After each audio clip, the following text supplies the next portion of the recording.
with your friends. Some people maybe don't know how to do that either, you know. Oh, that's very true. There are definitely people out there that don't know how to hang out with their friends. And I could go into a terrible joke, but we save our racist jokes for Zod when we're off stream. Speaking of racist jokes and hanging out with our friends, welcome back, everybody, to Late Night Talks. Glad to see you all here tonight. um, I've decided I'm not gonna be one of these people with white guilt. I'm gonna embrace my inner Your racism. Puerto Rican side, smart. It's kind of funny when people call me racist, and like, you do realize I'm half Puerto Rican and half Irish. So, can I really be racist? I If mean, we're going by my skin color, aren't you kind of being racist towards oh, for me? sure. That's Like, how racism works now. yeah, it's like, oh, like I did a review, just a quick story for everyone. So I did a review on something. Oh yeah, it was a movie about, it was basically a black love story, right? I was uncomfortable watching it because I was the only white person in the theater watching it, but Oh it yeah, was I a remember love this. story. I remember that. Yeah, yeah, you remember that review. So I got this comment going, well, you're white, so how can you accurately review this? I was I'm like, I thought love was supposed to be universal. So, Well, you just speak, tell somebody like that you're coming at it from the white perspective. speaking of love and coming at it from the white perspective, let me say hi to everybody in the chat. We got Lemon Pie. What's up, Lemon Pie? We got Christine, Jenny Godden. What up, Jenny? Rose Matters. We got why do we say matters? It's matter.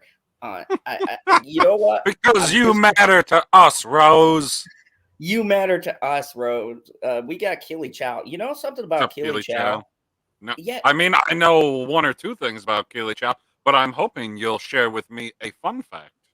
a fun fact: Keely Chow is in every fucking stream I ever like tune into. I'm a part of. I don't know how Keely does it. Like, every single one. It's quite amazing.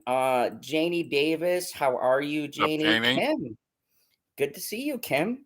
And we got Lily Potter. What's up, Lily Potter? Kim? KH, our favorite Karen, says, "Hey Zod, I brought What's up, some Tim Karen? Tams." Yes, yes. So someone finally. I don't know You've if never even had you. a Tim Tam, motherfucker. No, I haven't.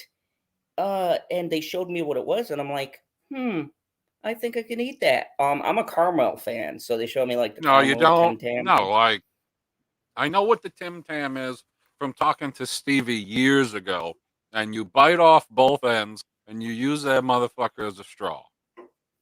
Yeah, that's what Stevie told me when he was on. And if you guys didn't see that interview, after we're done with the show, go check out the replay. I got some great feedback. We talked about Really? Great yeah, feedback, you say. we talked Let's go about look at this great male feedback.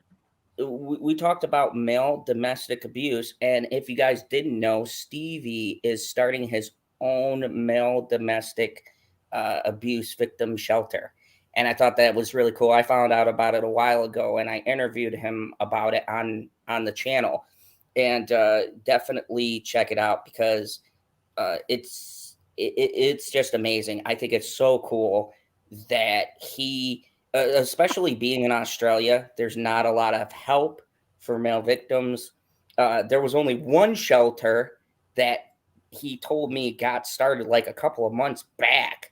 So it was really cool. It was really cool to see him taking some of his profits and everything that he's earning and putting it towards that. And he's busy as it is.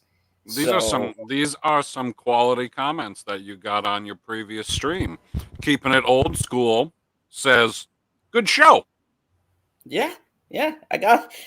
How many times can I tote good comments? Normally, it's like, you fucking moron, or I hate And you. Billie Jean, Billie Jean sent a bunch of alien emojis. Yeah, I yeah. don't know what Love that those means or what quality it is in emojis. reference to. Because I listened to the whole stream except for maybe the last 10 minutes or so. Yeah, yeah. I don't know. But I still love them anyways. They seem friendly.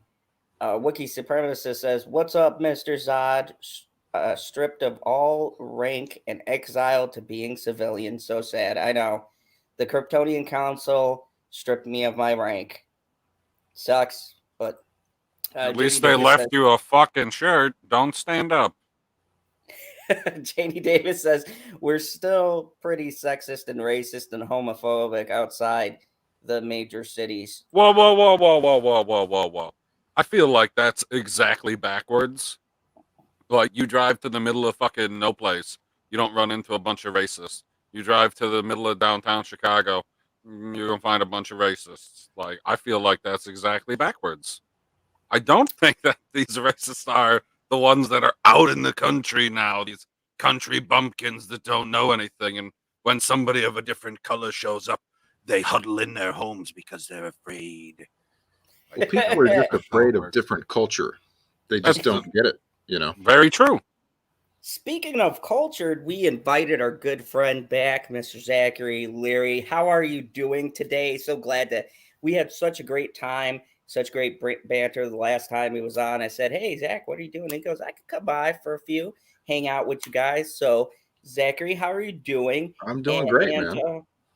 And do you have exciting things coming up? Because I heard rumors that you may have a podcast.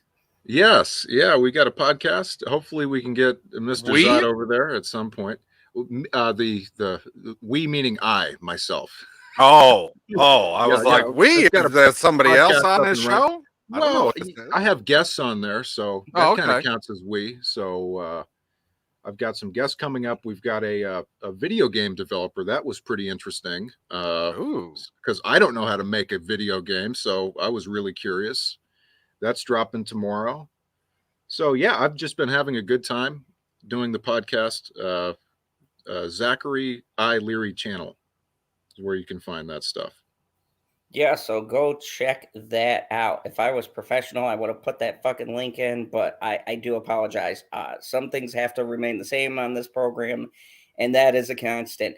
I do not do well with links, but hopefully one of my great mods will figure that out and drop the link because I have amazing mods on this channel. So, yeah, we have Zach back. And speaking of some pretty awesome things coming up, I have a actually good story to start the night off with, one that won't piss me off. The fuck is that supposed to mean, actually a good story? Because most of the times I start off pretty angry. It's most of the time your stories are shit? I mean, that's hard. No, the funnest stories that you tell usually involve some business that you work at, whether it was the mall, whether it was the dojo, whether it was the movie theater, and some either individual or group with everybody being under the age of 12. You're like, somebody I can intimidate, finally. Hey, I'm a C-level villain. So, C-level type characters are making. Wait, was this your segue into starting the show with this article? Was that your segue? Yeah. I thought you were telling a personal story. Unless you have a real personal story to tell here, which would be amazing, and you probably should have told me before we went live. But I don't think that you met Johnny. No, I have not. I've not met Johnny. That's on my to-do list. But speaking of which, some good news on the Johnny Depp corner, because I see all these people writing about good news, everybody. Yeah, they're talking about like Amber Heard and all of this stuff, and I want some positive stuff. Let's talk about some good things happening to Depp. And this is a pretty big fucking deal. Hello, Sherry. Hello, Wookie. I don't know if you hit those ones. Hello, Lily. I've seen some new arrivals. So Johnny Depp says he's on the verge. Hey! I'll cut you off 3 or 4 more times before you actually, read the headline. Oh, I figured. So Johnny Depp says he's on the verge of a new life as he receives a medal from Serbian president. Oh, you proved me wrong. You made it through, and I didn't interrupt you. Yeah. So Before we get started, what do you guys think about that? A medal from a Serbian president. I mean, that's a pretty big deal. I'm not a geography expert. Holy shit. The There's an ad. Fucking ass. Don't you love that shit? Holy fuck. Where the hell is Serbia exactly? I know it's someplace in Europe, but what the hell is that on? Like is that landlocked, or is that on the Aegean Sea, or what are we talking about? I mean, it's better than like a Critics' Choice Award. I mean, that's true. I would rather get a medal from the Serbian president than the American president, because the Serbian president probably knows where to actually give the medal. It's impressive, man. I mean, hey, it's the president of a country. That's pretty cool.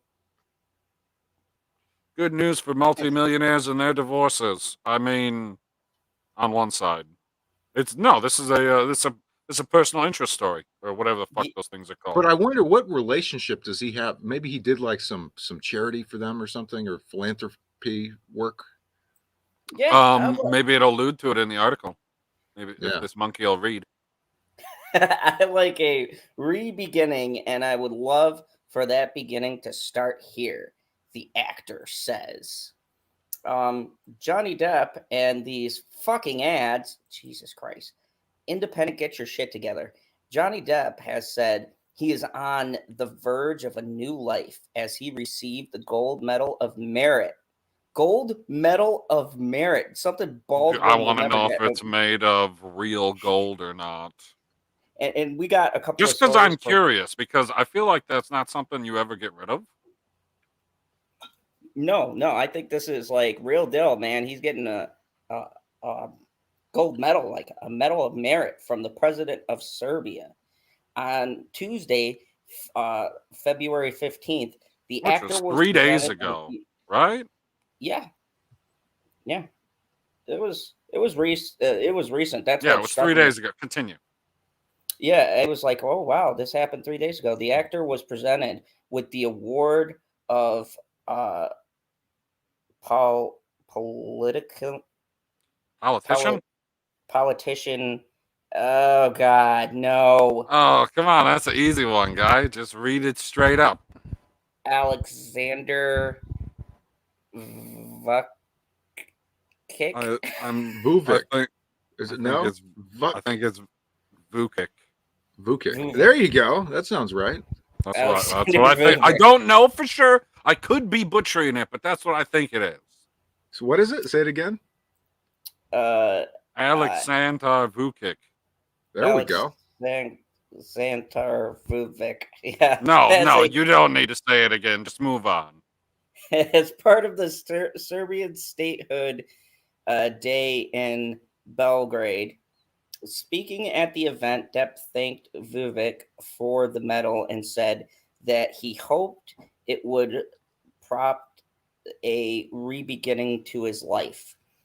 Is he going to start a new life in Serbia? I mean, because I don't know, like, hey, I'm going out to the club in whatever fucking city in America. Just pick one. It doesn't matter. And you know what'll get you, like, you. It's going to sit on the shelf forever, and nobody's going to give a shit about it. I truly, sincerely thank you, President Vukic, Depp said via local news outlet Balkan Insight. This medal of merit. Balkan, whatever. I already fucked up the president's name because there's only one V in it, you son of a bitch. This medal of merit, if I am given the honor to walk away with this, I thank you for being kind enough to bestow it upon me. Daily Mail reports that Depp then said that he was right now on the verge of a new life, adding, I like a re-beginning, and I would love for this beginning to start here. A court in 2020 found the claim to be substantially true. Depp stepped down from the role of Gerald Grindelwald in the Fantastic Beasts and Where to Find Them franchise, which is a shit show anyway, so good for him. Totally. Following those suck. I never watched any of them. Oh, they were terrible. But received a Lifetime Achievement Award at the San Sebastian Film Festival in September 2021. The festival faced backlash for giving the actor an award, with Depp saying at the acceptance speech that so-called cancel culture is out of hand and that no one is safe from it. True. Okay, let's stop right here. True. True. Oh, it triggered him. Did you hear him go up an octave? Yeah, I'm triggered. Why the fuck? Okay, why the fuck is it so controversial to talk about cancel culture that bitches and moans about everything? And guess what, cancel culture? Guess what? You fucking got it wrong, because the man is innocent and it's being proven. And I can't wait until Amber Heard has been proved to be the lying, fucking vindictive cunt that she is, like the next cunt we're going to talk about, which is Alec Baldwin. And when all of these people are proven to be horrible, horrendous people, are we going to get a fucking apology from you cocksuckers in the media? No, we're not. Because you get to say, oh, our bad, whoops. We almost destroyed your life, but here you go. Here's a Lifetime Achievement Award. Take your awards and your fucking ceremonies, shine them up really nice, and stick those son of a bitches up your fucking stuck up, out of touch asses. All of you can burn in the biggest flaming fucking pit of hell. Fuck you, all of you cocksuckers. Okay, Zod, I've got a comment on this, man. Here's the bottom line. You cannot convince an ideologue of anything. You just can't. I know. See, Zach, I know that I'm yelling at fucking nothing, because cancel culture is just a bunch of fucking. You got triggered, you yelled, and your beautiful lady showed up. I know. I'm guessing she has a very deep voice. Why would I yell at you? No. Oh, I was wrong. I was way wrong. Holy shit, that's not who I thought. Oh, no, I was right. That was coming. I thought it was Brie Larson. You are not right. Wrong. I am right. You have a low voice, Brie. You got a cold? I can't do it. No, I can't do it. I'm not trying to embarrass myself on live, but how's everybody doing? When we talk about her cancel culture, a word that does not exist in real life. Talking about Johnny Depp getting a gold medal for merit from I don't know, some European country. What the hell was it again? Serbia, not Montenegro.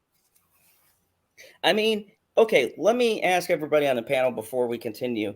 Isn't it fucking kind of funny that this medal is probably more significant than anything that Hollywood produces? Like, when you think Oscars, nobody gives a fuck about the Oscars. I don't know how you could say that, because I don't know what this is. I mean, I don't know either. I'm not from fucking Serbia, but it's a pretty fucking high honor there. Allegedly. President of a country, better than a group of the press corps, by far. Like what exactly is it called again? Scroll back up. The Hollywood Foreign Press. I mean, who would you rather get an award for? Oh, no. I was saying, what is this individual award specifically called? Because I know there's an equivalent in America. Yeah, the Medal of Merit. Like, I don't remember what Medal of the Arts, something like that. Yeah, something like that. They're like, hey, you a celebrity, you got a voice, and you raised a bunch of money. Here's a gold medal. And I was like, fuck, man, we ain't got enough gold. Stop wasting it. Jenny Godden says at Mr. Sod's Phantom Zone, did you see the tweet about the people who were there with him that day? They want to work with AH about a therapist that claims they can autism, and they have AH as a therapist. Clarify that a little bit more for me, because I was lost on that wording. It's like a legal defense. Is that what that means? Maybe. So wait, Amber Heard has autism. Is that what you're saying? Am I reading that wrong? I don't want to insult autistic people. True. So that's the end of that conversation. Like, okay. You don't need to go no farther. No, I get what. No, like the question is she using this as an excuse for past behavior? And I wouldn't put anything past her. oh yeah, when I abused you and I acted like a shitty person to everyone I know, it was because I had issues. I love that. I love how You Halyna weren't treating my autism properly, so I didn't know how to control myself. like it seems to be that It's like fucking bullshit.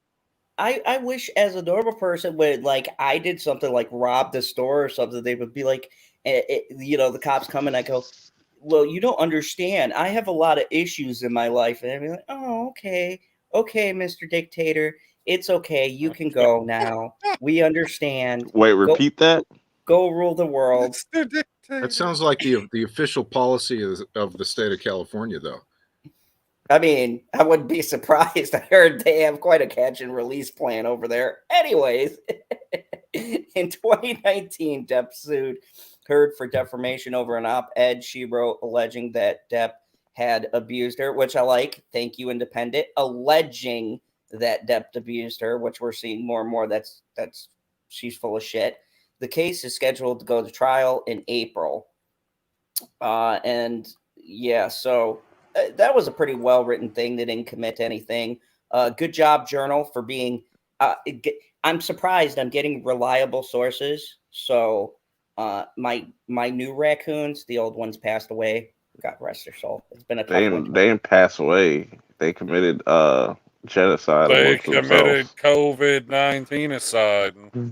Hey, they couldn't live indoors anymore. It's been rough.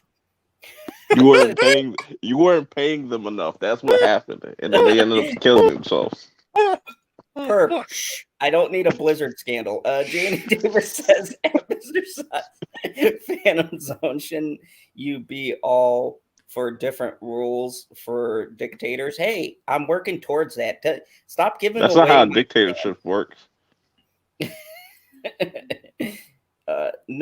No, the movie is about fixing autism. Oh, the therapist claims they can fix a kid with autism, and AH is the therapist in what? Is that like pray? I hope that's a fictional book. Oh god, I hope that's fictional. Oh my god, I can't. All right, so panel. This is a great development. What do we think about a movie where AH claims to be a therapist who can fix autism, a genetic disease? Because apparently she's reached godlike status. I'm not a sexist. What's this movie called? Yeah, Jay, please tell us what this is. Is there a trailer? Yes. Tell me if there's a trailer. Give me. Is it going to be on the Daily Wire? Watch this trailer. I do not give a fuck if they strike me for this. I want to see this. I've got to. You got some fascination with the Daily Wire now, Perp? No, it's just funny. It's just funny. No, Daily like Wire put out some bangers, Perp. What are you talking about? They only put out one movie. No, they put out two. So far. Put out one movie. No. Hold on. They put out the first movie that they ever put out is called Run, Hide, Fight. Yeah, which I saw, which was pretty good. And then the next one was that girl who trapped herself in the cupboard. I saw the shut-in and shit. That shit was stupid. That was not no horror movie. It wasn't supposed to be. It's labeled as a horror movie. Are you fucking Perp? It's trash. Just leave it at that. Just leave it there. It's trash. It's trash. Oh, I don't. Okay, I can't deal with you and Black Angus simultaneously because Black Angus is saying Peacemaker is trash, but he sat through all of the Book of Fett. So I can't mentally do this week because I don't understand how you could say that after you fucking watched the Book of Boba Trash and defended it. Like, Peacemaker's amazing. We got PV's backstory. It's awesome. Yeah. Oh, you got my backstory? No spoilers. Yeah, he didn't see it yet. We're gonna do. It always takes like a week to watch something. It does not take. I watch it within a week now. I usually watch it before the weekend's over because I usually watch it before my show. Oh, so we're gonna talk about it tomorrow. The movie is In the Fire. Okay, let me look this up. In the Fire. That's a great title. God damn! No, let's- that's not. No, that's not the title. God damn it! That is a joke. Okay. Is it? What to say? I was gonna say that's a pretty. I mean, it's a good. I mean, maybe it is the title. It's a good. It's very In the on the Fire. nose. Because she says the movie is In the Fire. I'm gonna look it up and just throw it see. in the fire because it's trash.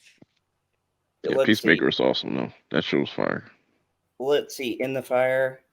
Yeah, we'll do a full discussion tomorrow night.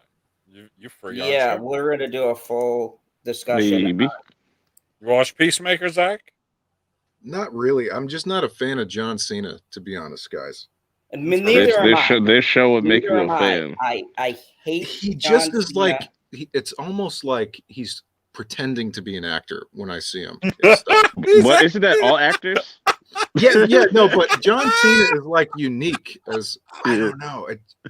He just that you know what? comment is like going straight to 4D. I haven't seen it though. I mean, it looks okay, but I haven't gone there.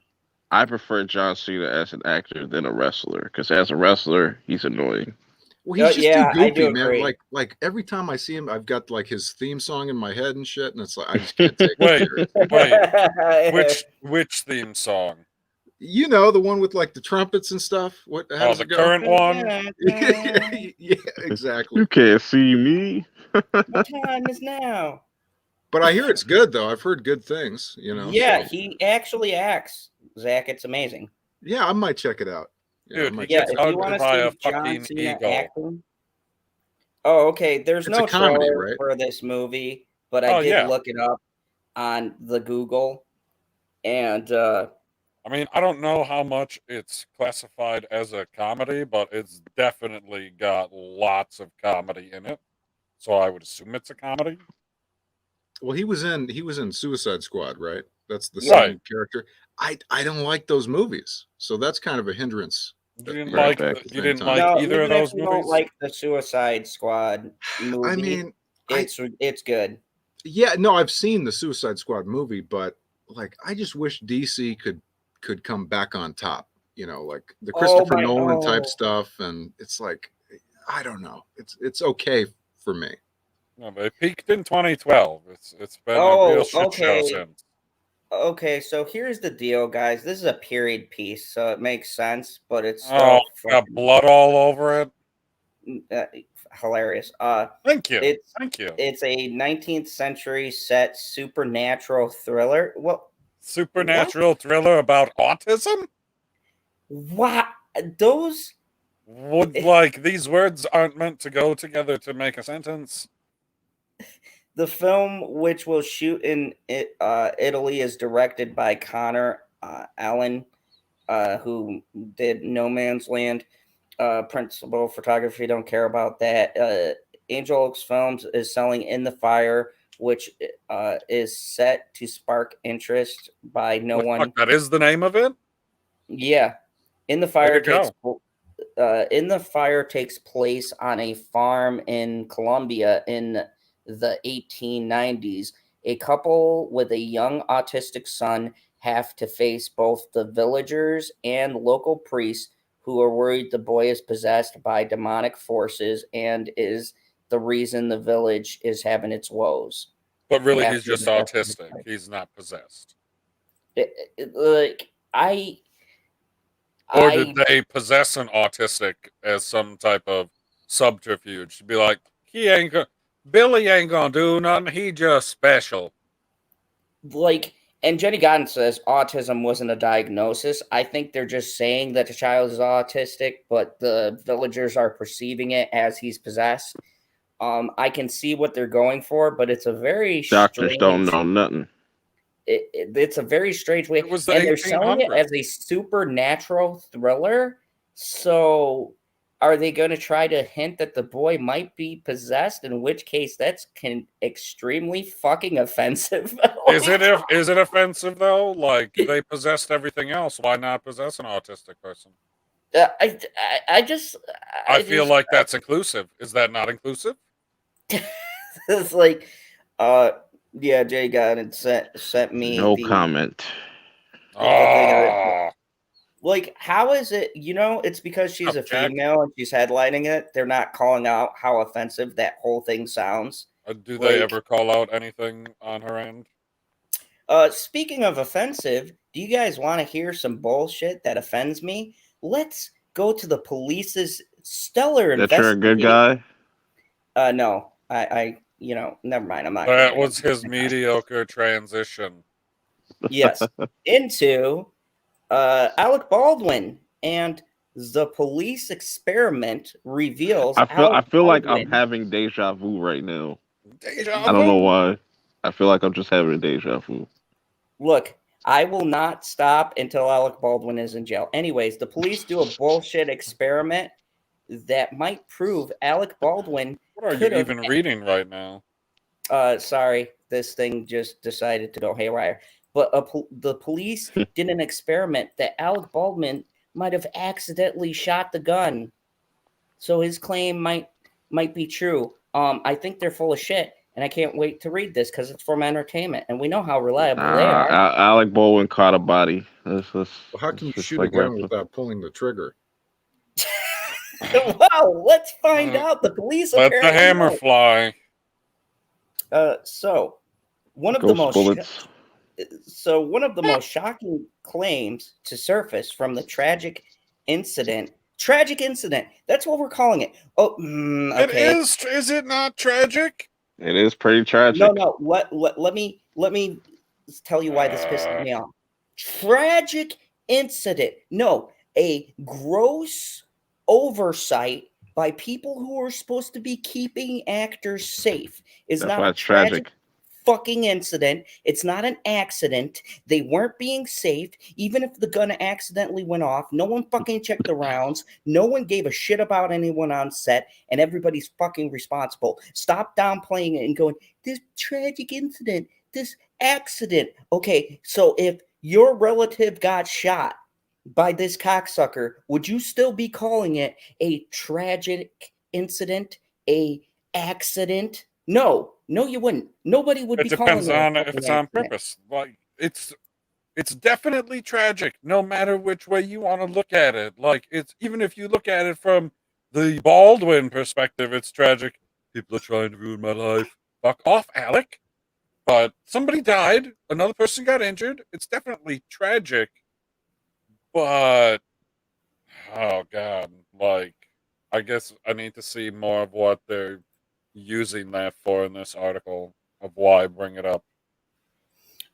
One of the most shocking claims to surface from the tragic incident that occurred took the life of cinematographer Halyna Hutchins on the set of Rust came from Alec Baldwin, one of the stars of the Western. During a recent NBC News interview, the actor said he didn't pull the trigger of the gun that fatally wounded Hutchins. No, he psychically.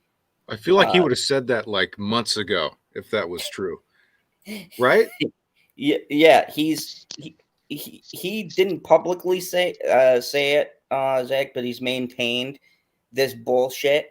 It took him a couple weeks before he had that interview with George Stepp on All of Us, and then he said, I didn't pull the trigger. I was like, oh, okay. But you fired a projectile out of the gun at her, you fucking moron. I don't give a fuck if you pulled the trigger. This is irrelevant to me. Even though he was pointing what he thought was a harmless prop in the direction. So let me just go over that again so everybody's clear, because even though he was pointing what he thought was a harmless prop in her direction, so he pointed what he thought was a harmless prop in the direction of the person shooting, which was not where he was supposed to be pointing it. So even if the gun, let's just say, accidentally went off, why the fuck was he pointing it directly at her? She was off to the side shooting. He should have been pointing it straight. So how the fuck is the gun pointed towards the camera person? Numerous people have said this, haven't gotten a fucking answer, but whatever. So are you saying that Alec Baldwin did this on purpose? I wouldn't be shocked. Wouldn't be the first time. When it fired during a rehearsal for the film. Now, details on the ongoing investigation suggest this assertion is not as implausible as one might think. Vanity Fair, the most fucking, accurate news site ever, Antonio Fuckface, conducted numerous interviews surrounding the incident. Did you just say Antonio? Yes. Jesus Christ. Wow. Like, he had a great joke. He's like, fuck this last name. I'm going to completely blow over it. And then you botched his first name. Anthony? Fuckface. Anthony Bresnikan. I don't think that's how it's spelled either. That is 100% how it is, Bresnikan. Do we know how this happened? I mean, how did he? Were they shooting a scene at this time, or? No, this is the fucking part that people said it was a rehearsal. They weren't even that's hilarious, Zach. They weren't even shooting a scene. This was a rehearsal scene. He didn't even really need a gun, basically. This was not for a shot. This wasn't filming. It was just the rehearsal. So the next question that everyone's been asking is, fine, it accidentally went off, whatever, but why do you have your actual prop, or if you want to use it, or a gun on set when it's a rehearsal and you don't need the prop? And still no answer for that, Zach. Still no fucking answer. Okay, well, you don't put that picture up, but as you can see, that is me holding a prop gun. Oh, can I see a picture? I want to see a picture. Well, you can put it up if you want briefly, but the point that I've defended him sort of, just because these what guns they use is, it's a front firing blank gun, which means something does come out of the barrel of the gun, but to create the smoke and the fire effect and stuff, and that can be bad if you're standing like right in front of somebody. But I killed a guy in this scene, but there was nobody standing in front of me. That's you? When I shot Nice shot, guy. That's my kill a guy face, right? But when I shot the gun, there was nobody there in front of me. They filmed it separately. So it's like, and they told me, they said, hey, don't be pointing this thing around. It's a front firing blank gun. They told me what it was. Be careful with it. But here's the thing, Zach. There was no safety protocols. He had no safety meetings. He had no fucking training, and he's an advocate for gun control. So he's never really held a gun like that in 90% of his movies. I think there's a few where he's had guns, even watch his movies. He doesn't handle guns a lot. So he took no training courses, no training lessons. There were no safety protocols, and they were fucking around with guns after hours. So I feel like this is more of a studio issue than Alec Baldwin. No, he's the producer on the fucking thing. It's been proven he should have had those in place with the director. He had a lot of control over the set and stuff.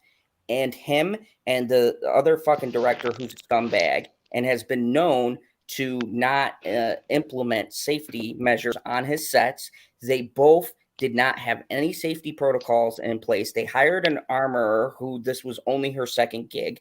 They mixed live rounds with dummy rounds. There's all sorts of shit that just on a basic level, they had none of the safety in place that should have been there. The thing I can't defend with him, because it's hard for me to blame him for her death, right? Totally. But what I can blame him for is the weird shit he's been putting out there after the fact, like the weird picture he posted and just a bunch of weird shit. That's kind of where I would hold him accountable, is like the fucking weird. I don't know, behavior. Man. Like, you don't have to be a fucking genius to know that the hammer fires the bullet, and if you're just gonna let the hammer go and expect nothing to happen because, oh, I'm on a movie set, this is safe, you're a fucking idiot. Well, And it's negligence. Yeah, well, At best. it's got to be a front-firing gun, which means fucking it shoots something, you know? So I don't know why he would be pulling the trigger or flying that thing around. And it seems impossible that it would fire without pulling the trigger. yeah, thank you. And that's the thing you just said, Zach. You said the most important thing, and this is why I wholeheartedly blame him, is because he did not treat it with respect. Let me ask you something, being that you have experience with this, because you would probably be a good person to ask about this. Did you fucking wave the gun around? Did you? No, no. did No, you? what I did, Look what I can do. So when they gave it to me, I was like, this thing is pretty cool. It looks like an old Western revolver. I pointed it towards the trees where there's nobody out there and fired a test shot. I'm like, hey, let me try it out. They're like, cool. So that's it. Got trigger happy a little bit. He's like, let me fire one of these off. Yeah, I'm gonna try it out. Let's see what's going on with it. But yeah, man, I mean, what the fuck is he doing? And why does he have the prop during a rehearsal? The way that I understand it was Exactly. they were rehearsing how they were going to shoot a scene where they apparently zoom in on the gun and he pulls the hammer back. So, like, you can see that action happening for whatever purpose in the film. But there's plenty of fucking props that don't fire. So it's like, what are they doing with the prop? You know, it's hard to blame him for it, but like he's been acting like a weirdo since this has happened, which is, you know, because he fucking killed somebody. Yeah, no, I know he's like under stress and stuff, but he said like some offensive shit. Do you guys know about that picture he posted? Is that fake, of the little drawing and stuff? Do you know what I'm talking about? Yeah, I saw that. It was kind of fucking weird. I have no clue what you're talking about. It was on what is like Instagram or some shit. Is that real, dude, or is that fake? Is what? I think it was real, because everyone's been questioning why the fuck he posted that.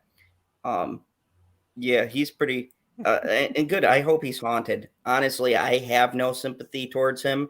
I think it was very disingenuous, honestly, how he worded everything. And just my opinion, and maybe I'm being harsh, but I don't give a shit. That's just me. He deserves every bit of fucking guilt he feels. He should.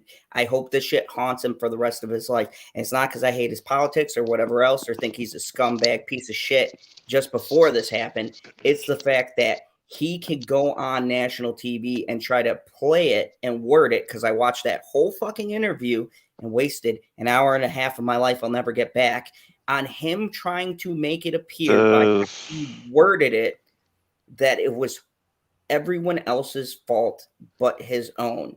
And they put charges on him. Did they not? Or what's that? Not yet. Not yet, but it's getting close. That's so crazy, man. America is such a backwards ass place, yo. I don't even get into that. Well, if he hadn't been such like a posturing guy, I don't think he would be getting the kind of like blowback he's gotten for it. He's got blow. He's just like a virtue signaling type of guy, you know. Yeah. Oh yeah. Oh, and sure. He said he didn't pull the trigger on the gun, and they said new details going into the investigation suggest this assertion might not be false. Vanity Fair's douchebag said he investigated, which we know they don't do. Looking into it, the Santa Fe district attorney, Mary Cormack. Years from now, they're going to make a movie about this. I hope they do. About Zod trying to read this article? Maybe. Now about this whole Alec Baldwin. They're going to get John Cena to play. Older John Cena? John Cena to play Alec Baldwin. I would see that. Said her team conducted an informal experiment to see if what Baldwin was saying was possible, and it turned out it is. Dun, dun, dun. No shit. Baldwin said he pulled back the hammer on the gun without pulling the trigger. But even if it had... Right. Even if it had a glitch where the gun would fire on its own. Guess what? It wouldn't fire if you didn't pull the fucking hammer back. Any fucking gun in the creation of fucking guns, you have to pull back a lever, click a button, something to fucking take off the safety. The old revolvers didn't have a safety, so it's the fucking hammer that's the safety. And if you pull that motherfucker back, even if you say just rattled it a little bit, and whoops, it fired. It's because the fucking hammer was pulled back. So my question still fucking remains the biggest question, which why Baldwin pulled back the hammer during a fucking rehearsal, or why, the bigger question, he was given a fucking prop, why they were rehearsing a scene that didn't fucking require it, or a gun that had ammo.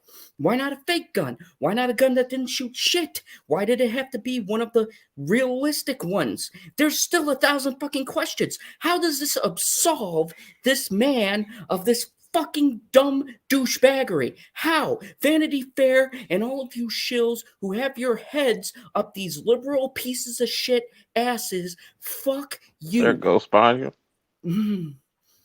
It's my lovely lady. It's just Love Nick you. Cage, bro. Speaking of which, what do you think of this, Nick? Well, personally, I've always... Please don't do the Nick Cage voice. I love the Nick Cage voice. I've always taken a personal interest in I making hate this wall. Zod has abused me and put me on this wall. I haven't moved. Whoa, perp, whoa. I've always liked this wall. Gives me a cool kind of angle.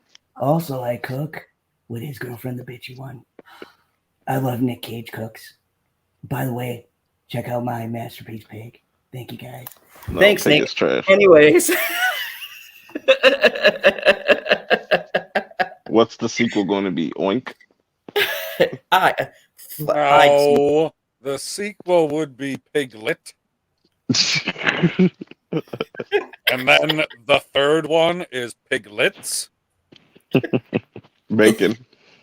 So let's see this justification. One of the investigators in my office happens to have a very old type revolver. Oh, how convenient. And so he brought it at my request. Not even the same type of gun, by the way. Just What's an that? old revolver. Yeah, just an old revolver. Not because Zach. Yeah, I just asked around everybody on the crew. Does anybody here have an old typey gun?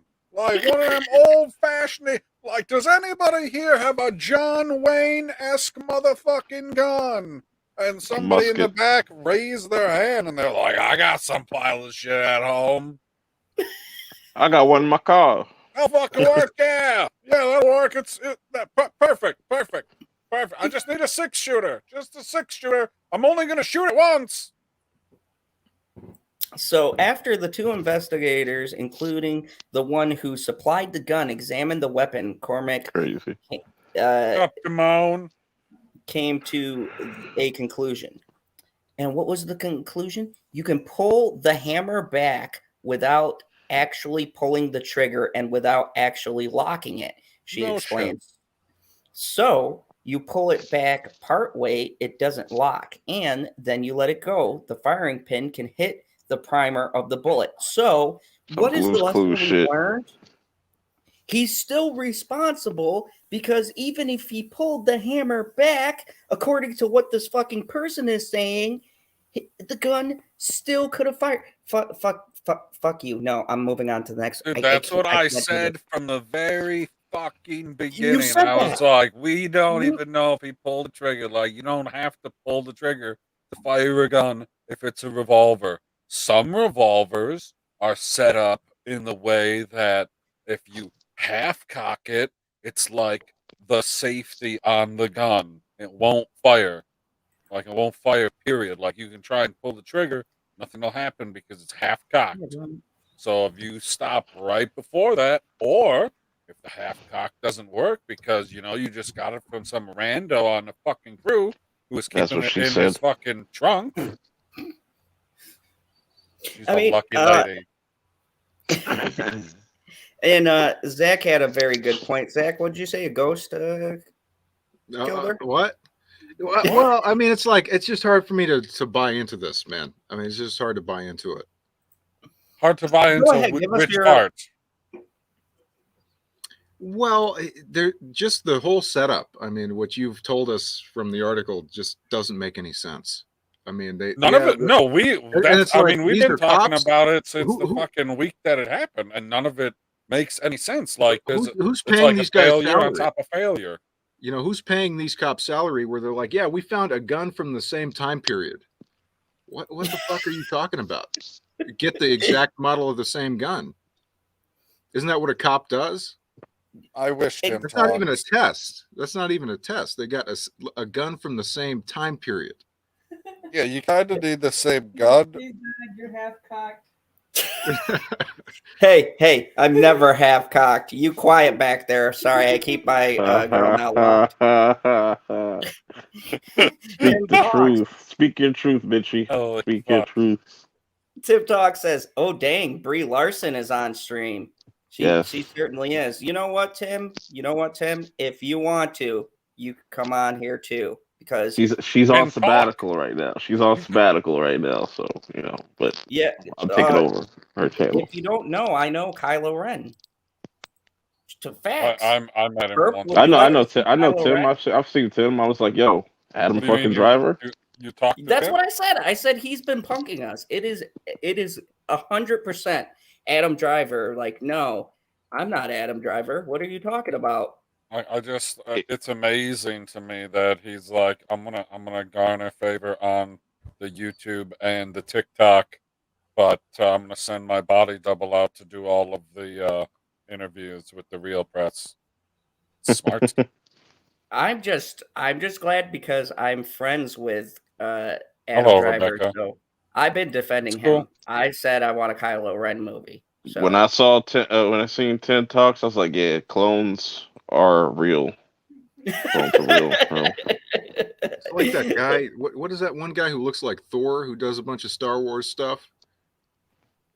Odin? You know who I'm talking about? The guy who looks like, what do you mean?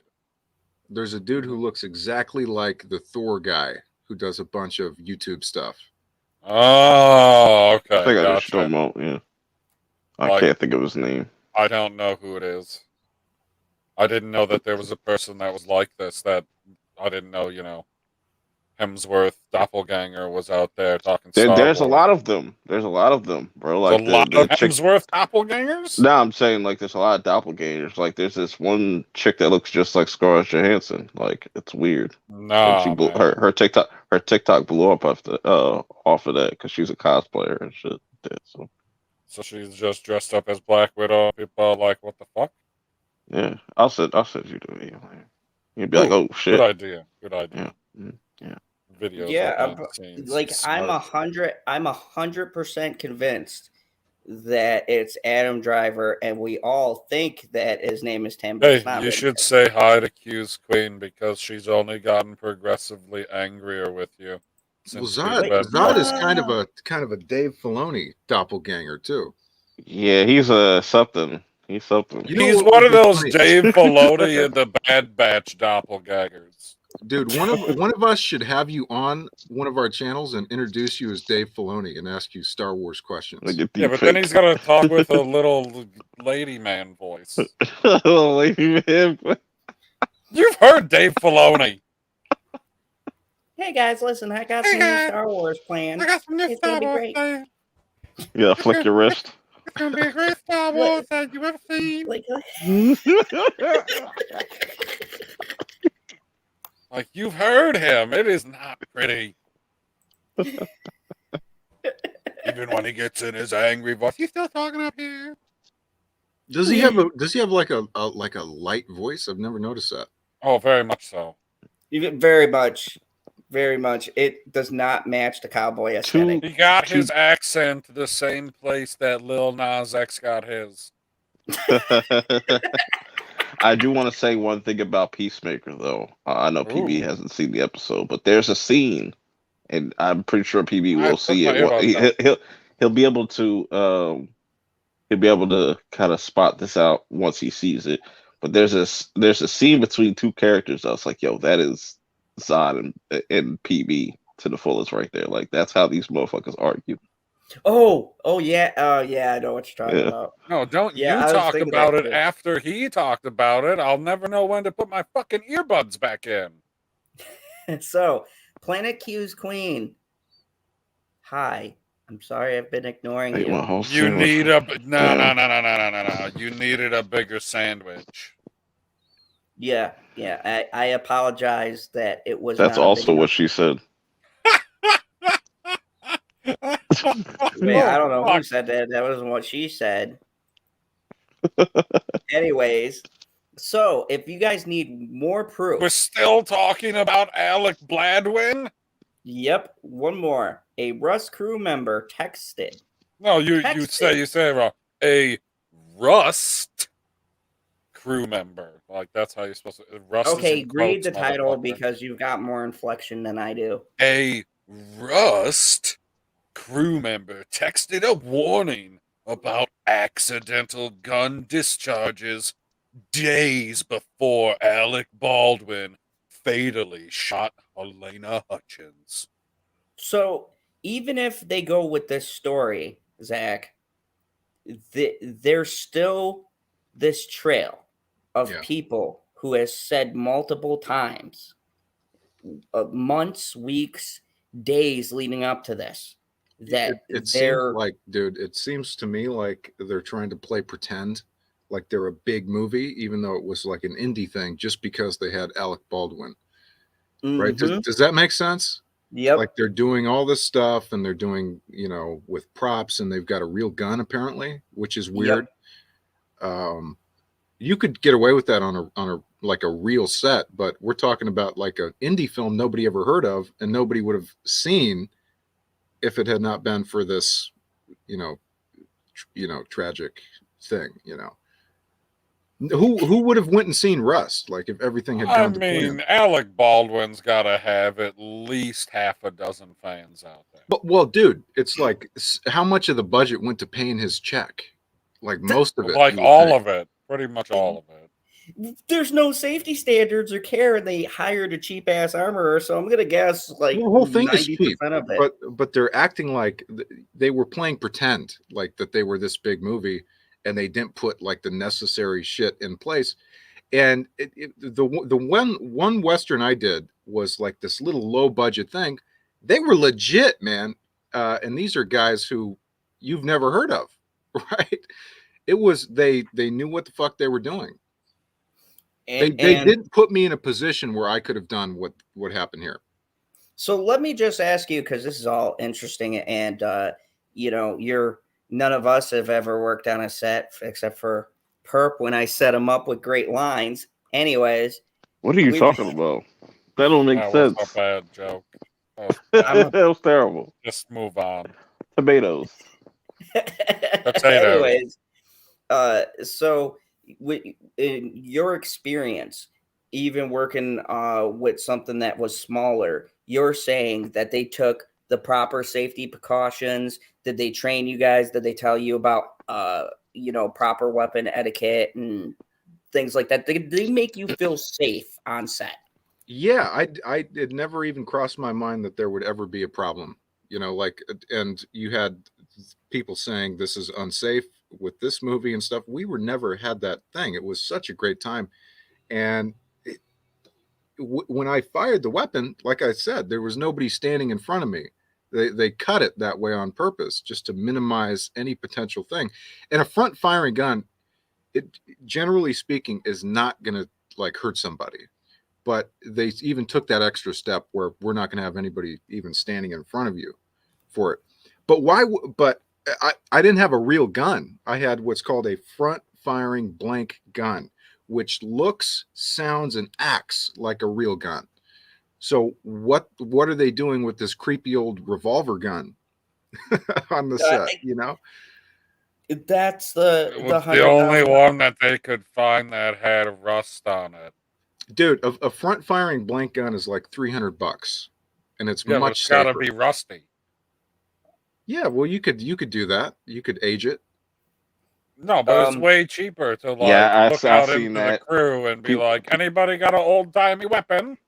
People got some naughty minds out there. I see y'all. Naughty. So apparently Perp's been on different types of shoots. The black and the bold, yes. Ooh. He's using a different revolver. Oh my God. Pause. Jesus Christ. Big pause. Oh my God. Oh my God, dog. So this was retrieved from Baldwin's phone. Remember when he didn't want to give it up? So this was probably one of the texts he didn't want them to see. He said, "This is super unsafe," a camera operator said in a text to a representative for the film's producers on October 16th. The family of Halyna Hutchins, the cinematographer who died on the Rust set last October, sued Alec Baldwin, the production companies, and others involved in the movie on Tuesday, claiming her death was a result of the filmmakers repeatedly ignoring concerns and safety rules as they cut corners to save money. I hope they win. I really do. I hope they get a shitload of money and that Alec Baldwin is acting from a fucking box on the side of fucking Santa Monica Boulevard.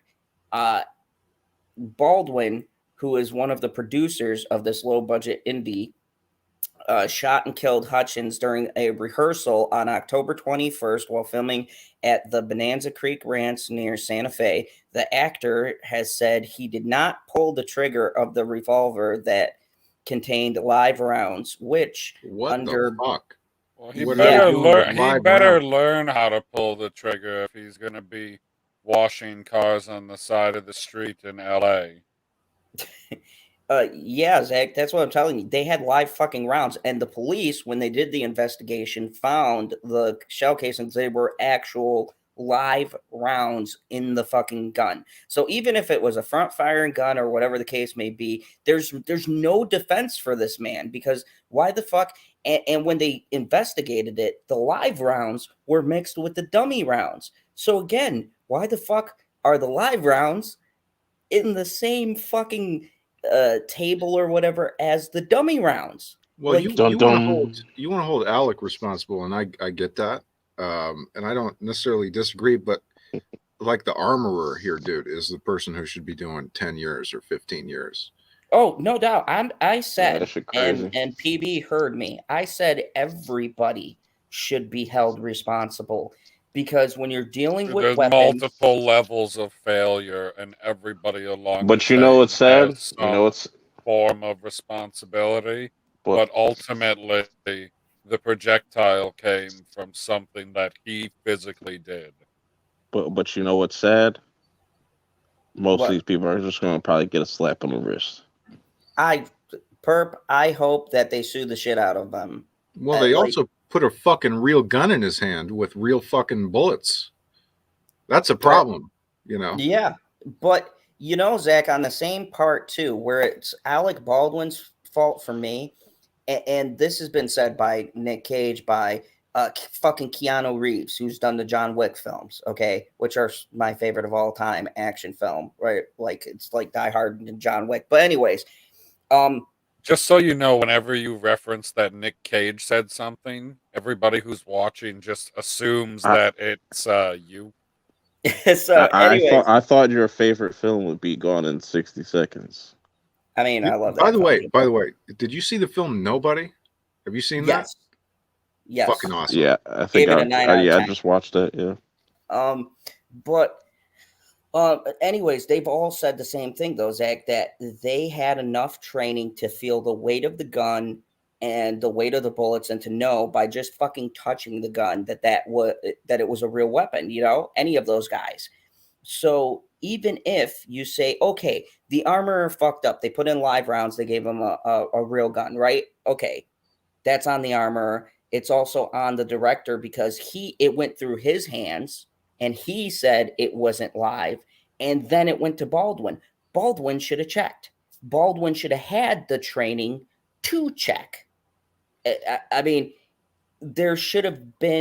he should have had some kind of knowledge and know-how before he even handled that fucking weapon. And everybody I've ever seen do an interview or anything like that have said, on some basic level, if they are shooting or handling guns or riding a horse are driving a fucking stick car for the first time, they all get training in that field because that's a part of their vocation, which is acting and pretending to know this shit that they don't know in real life, right?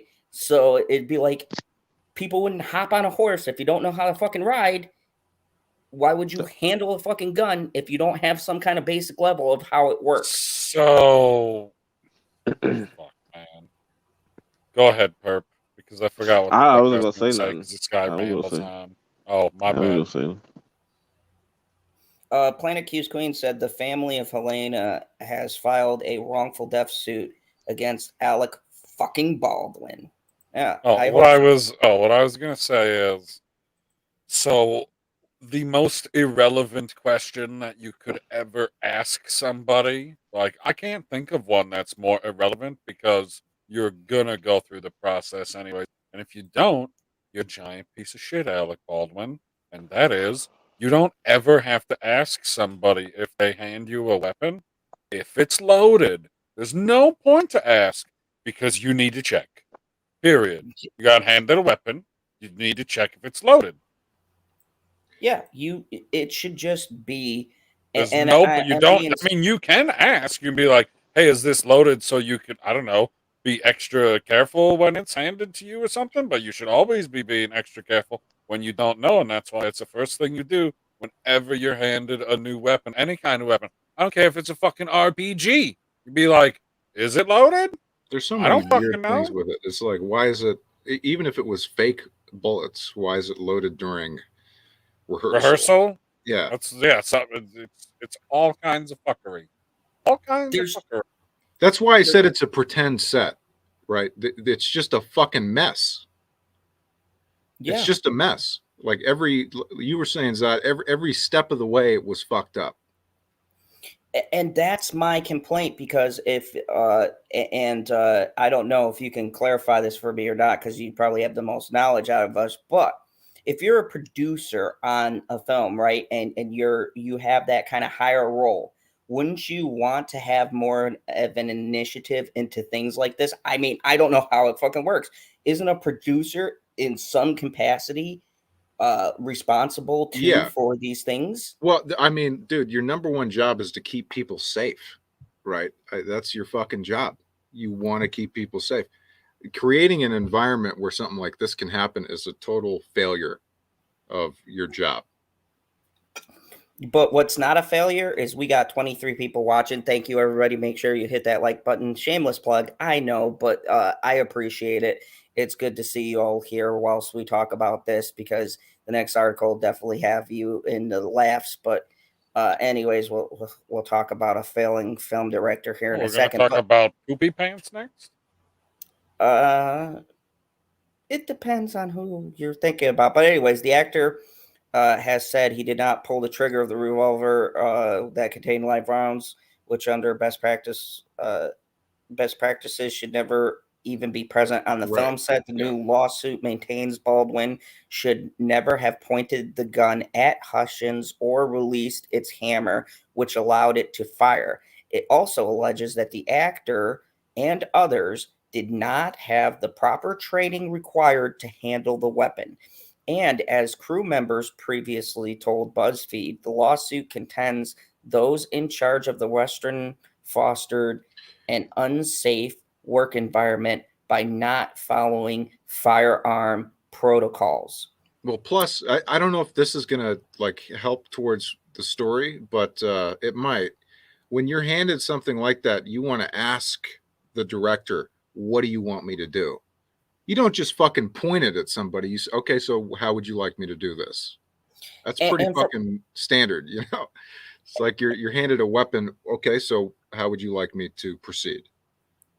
And from the sounds of it, it doesn't sound like any of that control was in place. Like, everything sounds just off and wrong about this. It's like cutting corners, saving money, and trying to just get the most out of something with a little project. And the sad part is there's so many good indie films. I watch a lot of indie movies. I know you do, Zach. And there's so many. I thought there was only 4 indie films. And there's so many good projects with these directors and stuff who have great visions, who have a tight budget, that deserve to be seen. And when shit like this happens, it hurts that part of the film genre. Yeah, it does. So now you're going to have people leery to take indie projects, which a lot of big actors have more than contributed to. Because hey, we're making an indie western. Would you like to come down and audition? Are these Alec Baldwin style auditions? Yeah, it hurts a whole subgenre that was doing great until Baldwin got involved with it. Fucking douchebag. What's happened since this tragedy is that everyone is pointing the finger at someone else. Yes, we want to get to the bottom of this. Matt and his son Andros want to know who is responsible. Rhonda McGean, one of the attorneys representing the Hutchins family, told BuzzFeed News, "The truth is out there." I'm sorry. Well, here's another problem we have, Zod, with this story is everybody's writing these like politically safe for themselves comments and shit. It's like, this is super unsafe. That doesn't mean shit. Why don't you tell us what's actually going on and give your true opinion? Like, this seems like PR type shit. Why don't you speak honestly? Is what I would say to the people working on this. Is that really your opinion? Oh, this is super unsafe. Why don't you have a little passion behind what you're saying? Give what you actually felt at the time. You know? Yeah, there's a bunch. Or maybe they're bullshitting us. I mean, we don't know, right? There's a bunch of like finger pointing and things like that, and I agree. And people with that covering their own ass. Yeah. And this is what pisses me off the most about this, Zach. The thing that pisses me off the most about this whole thing is that somebody died and there's no accountability. And I think that's what angers me about the whole thing. Like, even if Baldwin said, yeah, it was an accident, but I did it. You know what I mean? Even if he said that, I would be like, he's a piece of shit, but at least he's taking some ownership. At least he's coming out and saying, I did this. And I feel horrible, but let me explain. Then I'd be more open to be like, okay, let's. I mean, he told you exactly what happened. It's just he's a terrible person, so he doesn't feel guilty over it for some unknown reason. When tragedy like this happens, guys, it reveals who you actually are, doesn't it? Oh, for sure. Yeah. So it kind of gives you an insight as to who the guy is, posting these creepy pictures and giving these bizarre interviews. Yeah, so if put yourself in his position, right? If this shit had happened to me or any of us, it's impossible for us to act the way that he has acted so far. That's why I said the post event stuff that he's done is the worst part of it. Yeah, the stuff like that, and you know what pissed me off too, Zach, and I don't know if you've seen this, but the wife came out and paraded their kids around and shit like that, like for sympathy, like using their children and their family as like a photo op after this, and it's like, okay, guys, what about Halyna Hutchins' husband and their son? What about them? You want to take a photo op with them? Because you had posted how great your fucking Christmas is and best wishes through tragedy and everything else. Oh yeah, what about the family who can't parade their the husband who can't be with his wife? What about the son who lost? He could, but that's creepy. Yeah, it is such astronomically disgusting the way they've treated this whole thing. And this to me proves the character. Fuck his politics, right? Because Hollywood is full of weirdos. The Rock says dumb shit. I'll still back him till the day I die. Fuck all of that bullshit. That's all. He welcomed me to the Super Bowl. It was great. Yeah. Who doesn't love that? I mean, fuck all of that, right? When you see how people act and present themselves after they do this, and you get that insight, that's how you gauge. And what I've gauged just from this, how he's approached this, is that he really doesn't maybe even comprehend what he did. No, he's not in reality. He's not. He's in this weird bubble that's what it kind of reveals. Yeah, like most of Hollywood. Like he's like, let me speak out in an artsy way. What the fuck are you talking about? Right? I mean, that's been his thing. Let me present in an with my art attached to it. You know, it's like, dude, shut the fuck up, be a man, address what happened, and dude, it's kind of revealing to see how he's reacted to this. It's weird. So it's weird. It is weird. Jenny Davis says that Mr. Zod's Phantom Zone. I think the armor has less responsibility than Alec for what happened because she was actively being sabotaged by the others on set. There is some things that, but I hold her accountable too. Like I said, I hold every single person accountable because being in the service and holding weapons myself, one thing we're trained on. If you fucking touch that weapon, right? If it passed through your hands, you are responsible for that. My favorite Brie picture. Tim Cox says it does come off as one of the major PR cover-ups with some legal stuff Baldwin can kind of hide behind or around. Yep. And also says, but my question is, what would Baldwin's motives be for committing this crime if he was guilty? I don't think he has one. It's That's not just my take. Yeah, it's not a motive. It's no, that's what I said. It's negligence. That's why it's like manslaughter level. It's not. I'm not. I might say he killed someone or whatever. Passionately, but in all actuality, in reality, he committed a crime out of negligence, stupidity, lack of self-awareness. Like it's the Hollywood symptom we've seen, right? These out of touch motherfuckers who think that they know everything. It's not just Hollywood. Yeah, like 90% of Hollywood today. This could have been avoided, but people didn't want to take the precautions. They didn't want to take the safety. They said, fuck these seasoned crew members who have been on other sets and shit and knew that this was wrong and decided to do whatever the fuck. And, I feel bad for the people who are out of work from this, who are going to get a bad rep from this. I feel bad for them who had to witness someone being murdered. I mean, that's a pretty big thing. You're being all serious, and Lemon Pie says, Meatloaf would do anything for love, but he wouldn't do that. I mean, each their own. God What rest his soul. what are we talking about Meatloaf for? I'm hungry now. Because he's dead. So, oh, the person Meatloaf. So, yeah, that's in the song, man. I don't have a good segue, so let's talk about another fucking crazy person. Francis Ford Coppola. Who's that? Francis Ford Coppola says, good studio film. His middle name is Ford? Yes. Yeah. Or is it a double last name? Was he named by Kanye West? No. That's some shit Kanye would name his kids. Francis? No, Ford. Give him a middle name, Ford. Like, I don't know if it's a middle name or if it's a double last name.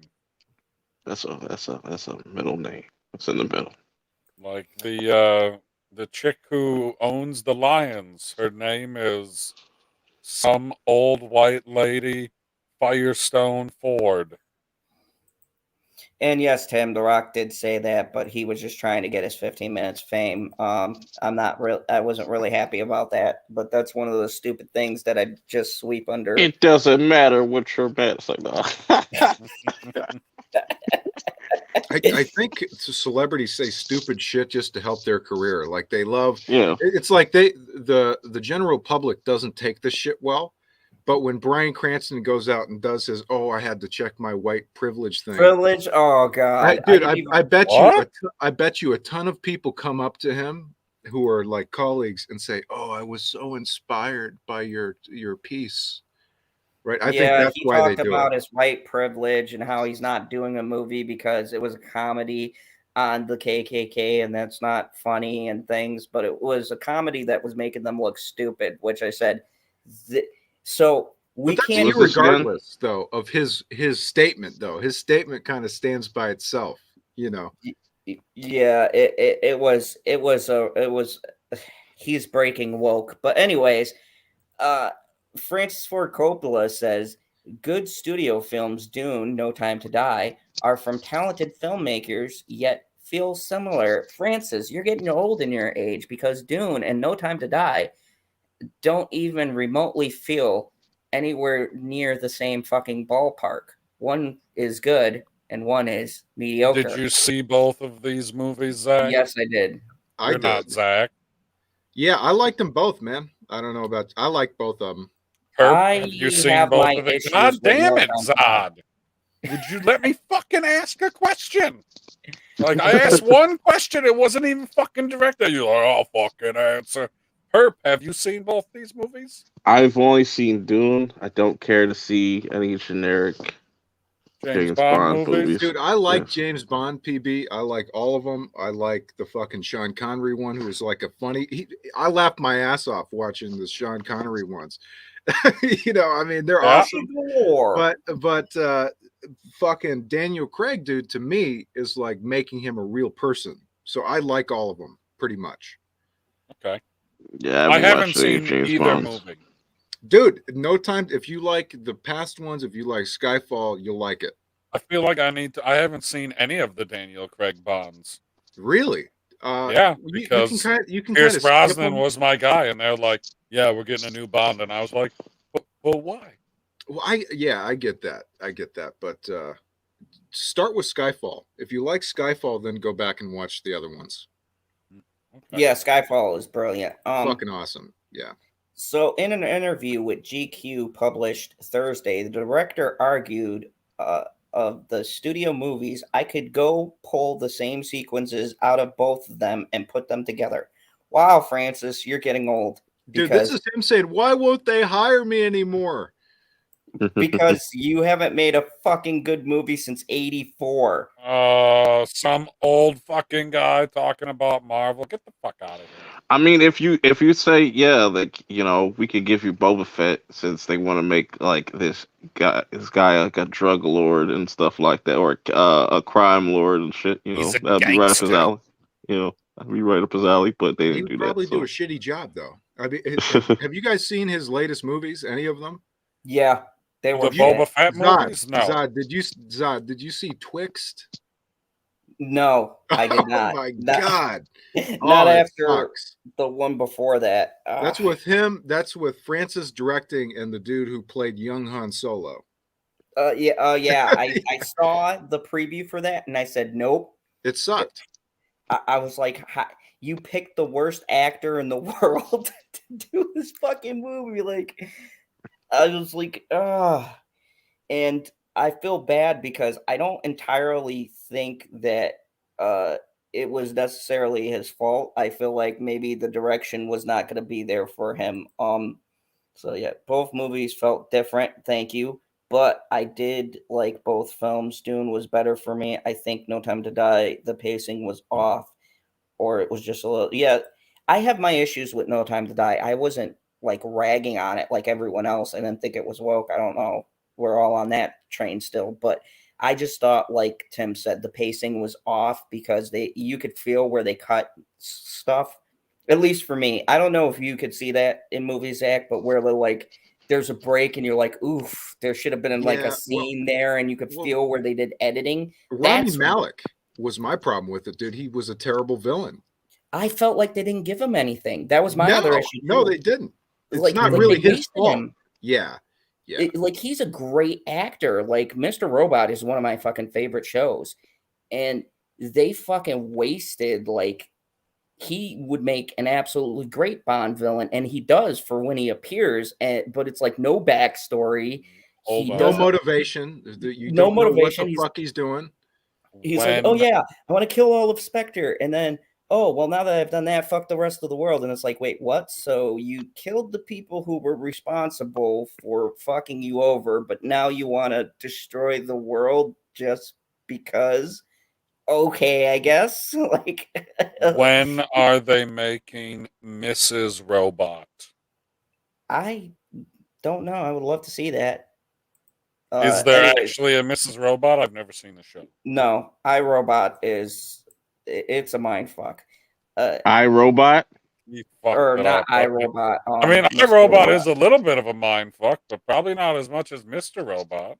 Yeah, Mr. Robot has Christian Slater in it. He's really fucking good. Ooh, I do like me some Christian Slater. That's good stuff. Yeah, he's really fucking good in that show. Check it out. Anyways, Francis, dude, wasn't he in the fucking what is it, American Gods show, right? Yeah. He's a bad motherfucker, dude. He is. Like he got better. Remember old Christian Slater movies were like so fucking bad. I'm sorry, his acting was like very generic, and then all of a sudden he got older, and it was like, holy fuck, he went to like level 10 acting. Like him and Friday the 13th. Oh god, oh my god. But like PB said, I don't know why he's one of those actors that even if he's like bad at a role, I just enjoy watching him. He just like looks like he's trying so hard and is having a good time, and I'm like, oh, good for you, buddy. You like your job. Like, I can appreciate that. Like, you like what you do. I mean, it's like my Lord and Savior, Nick Cage, you know? He's loving life. He has a fucking shark. Come on. I mean, come on. Did he? Nick Cage had a shark? He has a shark. He has a fucking shark. If I was rich, I never knew until I read this in an article, Zach. I never knew I needed a fucking shark in my life. I was like, Dr. Evil, bam. What villain doesn't have a shark? So I'm going to talk to Nick Cage, see what a shark guy is. I'm going to get me a fucking shark and be like, so you think you've beaten me? Well, here's my tank with a shark. And that shark's gonna eat you. With my fucking luck, it probably would. That's where he has his film meetings. Like, let's go into the shark room. Let's go into the Shark Tank. And just like, intimidate people. You're like, so what did you say about this role? That I can't what? Tell it to my shark. Yeah, that's not a trapdoor. That's just a pattern.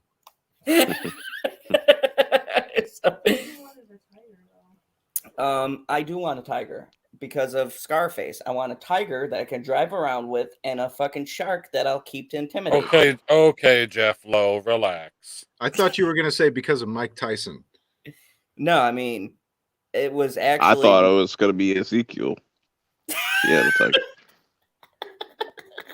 Dude, Mike Tyson is so fucking hilarious. Mike Tyson gave an interview about his tiger. He had a tiger for years. And he said, yeah, I had to get rid of it. It was getting old. And yeah, I think it ripped somebody's arm off. You're like, yeah, guys, so I had tiger and yeah. It's a terrible impression. No, it is most certainly not.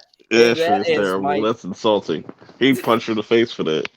Yes, he would. Do you think I'd do the fucking Mike Tyson voice in front of Mike Tyson? Yes. I'd be like, Mike, you are my fucking hero. Do not hit me with that right cross. Hey, Mike. You're a fucking hero. Do not hit me with that right cross. That's terrible, too. Sounds like you got a lisp. He does have a lisp. Mike Tyson does have a lisp. What are you talking? Not like that. Lisp. And I can't do a good Mike Tyson, so you just gotta exaggerate the lisp. So then people get it. Cultural appropriation. Okay, what is lisps are not a cultural thing. Here we go again. See, every time we have the person of color on stream. Person of color? Zod's canceled. Hashtag Zod's canceled. He's just black. Yes, I am black. Hey, don't call me no POC. Not a POC. Hashtag cancels till further notice. Fucking new. Step in line. Francis Ford Coppola once again. Good night, Landon. Please in the chat, can we spam in the chat? Zod is canceled. Hashtag Zod is canceled. Glad you were able to hear Zod's racism before you fell asleep. So Francis Ford Coppola, who's old as fuck and probably doesn't even know what Marvel is, once again is offering his thoughts on Marvel that nobody gives a fuck about. while also reflecting on modern landscape of studio cinema. What does Francis have to say? Of course, he's coming to the defense of another old fucking white guy who won't get hired anymore. Now, what Brie Larson's been saying, what I'm saying, it's starting to come true. I'm just saying, she wasn't wrong. Dude, Martin is different. Martin is different. I can't put him in. Too. No. No, you heard what he said about Marvel? He's like, oh, these films are popular, That's but his they're opinion. all terrible. He's entitled to his opinion. The thing with Coppola and Lucas and these guys, they could produce their own shit. Coppola's worth like $2 billion. If he's got a problem with modern cinema, he can put his money where his mouth is and try to do his own fucking thing. Yes, exactly. Scorsese did that. Scorsese's willing to continue to do that type of shit. He's still making movies. Coppola's making these dumbass little cheap movies like Twixt with somebody else's money while the guy's got $2 billion in the bank. Exactly. Thank you. You hit the nail on the head. Like Martin, $2 billion. He could do whatever the fuck he wants. And I said it when I read his dumbass comments. Like, I think he's got a dumb, narrow-minded view, but he's entitled to it, like you said. Plus, at least he has put his money where his mouth is and financed his own movies. So if he wants to talk shit about the studios, I mean, good for him. Y'all funny as hell in the chat. They're canceling me. He's put his money where his mouth is. But Francis is still using other people's money and talking shit about Marvel. And it's like, oh, you mean you have probably the same backers because of your fucking name that you've been using since the turn of the century? I don't blame these guys because it's the people that are interviewing them that are kind of trapping them. They've got to answer that. Martin still gets fucking phone calls. They called him up for Joker. Martin had an opportunity to direct Joker. It just is not his thing. Right. He's Francis, like, no, I don't want to make the biggest movie of all time for this studio. He already made the movie. It's called King of Comedy. He's been there, done that. So yeah, he did make the template for. I do have a lot of respect for Martin Scorsese. He's still working too, dude. Yeah, he's consistently made good movies. But Coppola hasn't done anything of relevance in years. 20 years. Yeah. 20 years. 20 years. He's been just talking shit and hasn't made anything. At least. The landscape has changed. The fucking guy has got $2 billion in the fucking bank. He could do whatever he wants. So him calling up the Hollywood Reporter and talking shit is like embarrassing.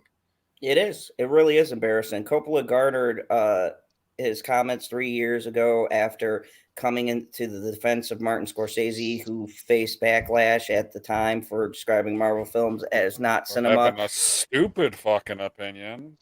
Coppola shared the same sentiment, but also described the films as despicable. Like, wow, that's taking it an extra level.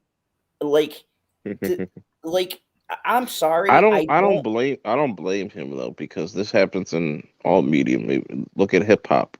There's people that don't like this current sound. I don't like you because you're popular and you did well. That's such a fucking good point. It's the same thing.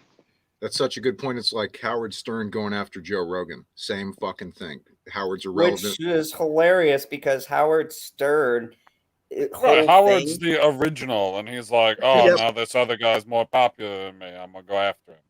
Well, I mean, what a great fucking point, dude. I mean, that's like the old guard going after the people who are relevant. Exactly. It's wanting to be back in that limelight, and it's like, just let these new cats have their chance and do their art. What about whenever we go after cinema? Okay. It's on rant time. Whenever we, as critics here on YouTube, or anybody who dares criticize, have you gotten any sun lately? Are you looking kind of sick? Dude, it's cold as fuck outside. Yeah, it is. Anytime we go after these people for our opinions, these people, they say, "Oh, it's art, right? It's my art. And people don't understand my artistic vision. Fine. Now he is essentially attacking other people for what? For what? Their artistic vision. For making so what are you great saying, fucking Francis? art that millions and millions of other people enjoy beyond just, I mean, it's professional jealousy. I never got that many people to come and see my movie, and my movie's way better than their movie. Well, the numbers say differently. Justin said he's going to be here soon, but I doubt it. I think he's lying. Francis has become the guy that he used to hate, right? The old irrelevant guy criticizing Apocalypse Now. Fuck you, guy criticizing my movie. He's become that fucking guy. He's become that guy. He's become the very thing he mocked. Because people see all this money floating around that Marvel's making and stuff, and they want a piece of that, and there's definitely some jealousy. He doesn't need a piece though. He's got $2 billion. He can literally direct any movie he could even think of. Yeah, so it's a pride thing. It's definitely a pride thing. Yeah, because they don't want him no more. Yeah.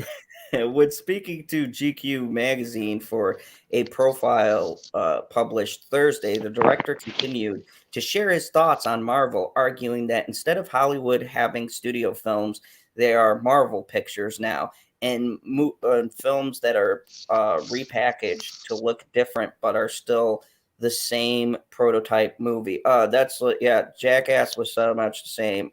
Spider-Man is the same as everything else. No, that's a very shallow and pedantic statement. Learned a new word. Hold on. Now some of these guys make points on these movies that they do have that genericness to them, but at the same time, if it's somebody that's making just makes mob movies, they shouldn't really talk because you make mob movies and stuff you know what I'm saying? Yeah. But they're not wrong when they say the quality of film nowadays has definitely dipped. And it's right from a certain point of view, right? Right. Of course, as a prototype, they're all superhero movies. How different can they possibly be? I mean, vastly. Really? Yes. Look at all of the Suicide Squad and The Suicide Squad. These are not superhero movies. But if you look at the superhero movies on the DC side, they're all the fucking same. Well, they suck. I mean, if he had been criticizing DC, I would understand. No, I mean going all the way back to when they started. Well, I all really the same. Don't care. I mean, DC it's so sad to see what's happened to them because I honestly believe, and I'm curious to hear your guys' thoughts, that they have the better characters. They have the better stories. Most definitely. And yet they can't fucking do it. How can they not do it? You've got Batman, you've got Superman, you've got the Joker. What the fuck are we doing hiring Jared Leto to play this goofy ass character? Right. I think what DC's going in a better direction than where they started. I think they're going to really turn things around this year. Me too. I hope Absolutely. so. Yeah, I hope so. I did a poll saying, is the Batman going to be better than the Batfleck? No, 100%. 1,000%. It was like 90%. 1,000. That just one line of that where he goes to Catwoman. Did you see the new clip Did you see the new clip that was on Jimmy Kimmel where he's talking to Gordon? Then out of nowhere he just hooks off on fucking Gordon and takes off. That shit's hilarious. Yeah, it's awesome. Matt Reeves fucking gets it. Matt Reeves understands the character. I could tell just by fucking trailer. You could tell the love and care he has put into this, and I can't wait. And I hope they give him every fucking thing having to do with Batman. Fuck the other ones. Just get them out. You're resetting continuity anyways. You do it every fucking year. So fucking make Matt Reeves continuity, the continuity, fucking stick to it. Give that man whatever fucking money he wants. Option fucking Pattinson forever. And we've got to get rid of Snyder. We have to. We have he's to. Out of there. He's out of there. Because I like what he did with the Snyder cut. Okay, but the problem is the films have been unpopular You've got his little sect of people who like him, but overall, the general audiences hated what they have done so far. They hated it. It's like I'm sitting down to watch a Batman movie. It's called Dawn of Justice. What the fuck kind of title is that? That's goofy as hell. Batman v Superman: Dawn of Justice. I mean, they should not have put a subtitle on it. Dawn of Justice. I mean, they should have just been Batman vs Superman. They should have waited two. There's so many issues with that movie. They should have waited 2 more years. They should have. Now imagine. Wait. Imagine. Hold on. Imagine if instead of BVS we got that Ben Affleck movie, and then we got Wonder Woman. You got the Holy Trinity right there.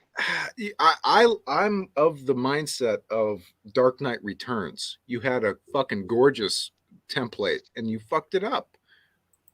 Yep. Dark Knight Returns is badass. If anybody's seen say Holy Trinity, except the person who's supposed to be the spotlight of this Trinity, he fucked up from the very beginning. So, well, have you guys seen the Dark Knight Returns films? Yes, one of my favorites. Fucking amazing. And look at what we got from that. And Frank Miller, look at what we got. It's simple fixes with BVS. Like they should have never had Doomsday in there. Yeah. And it should have just been Superman and Batman just fighting it out for like 30 minutes. That would have vastly improved it. But no, we got to get the cameo. And don't kill Superman. The rest of the universe. And let me ask you this. Who do you hire for Lex Luthor? Michael Rosenbaum. All right. My choice. If I had to choose, if I was like, yo, we need a Lex Luthor. I'm choosing Amari Hardwick, like without a doubt. Oh, okay. Yes, he's black, but I don't care. He can play Lex Luthor. I mean, I was gonna go a little outside the box. If you need somebody to play an ultimate villain for Lex Luthor, you could get Bill Cosby. I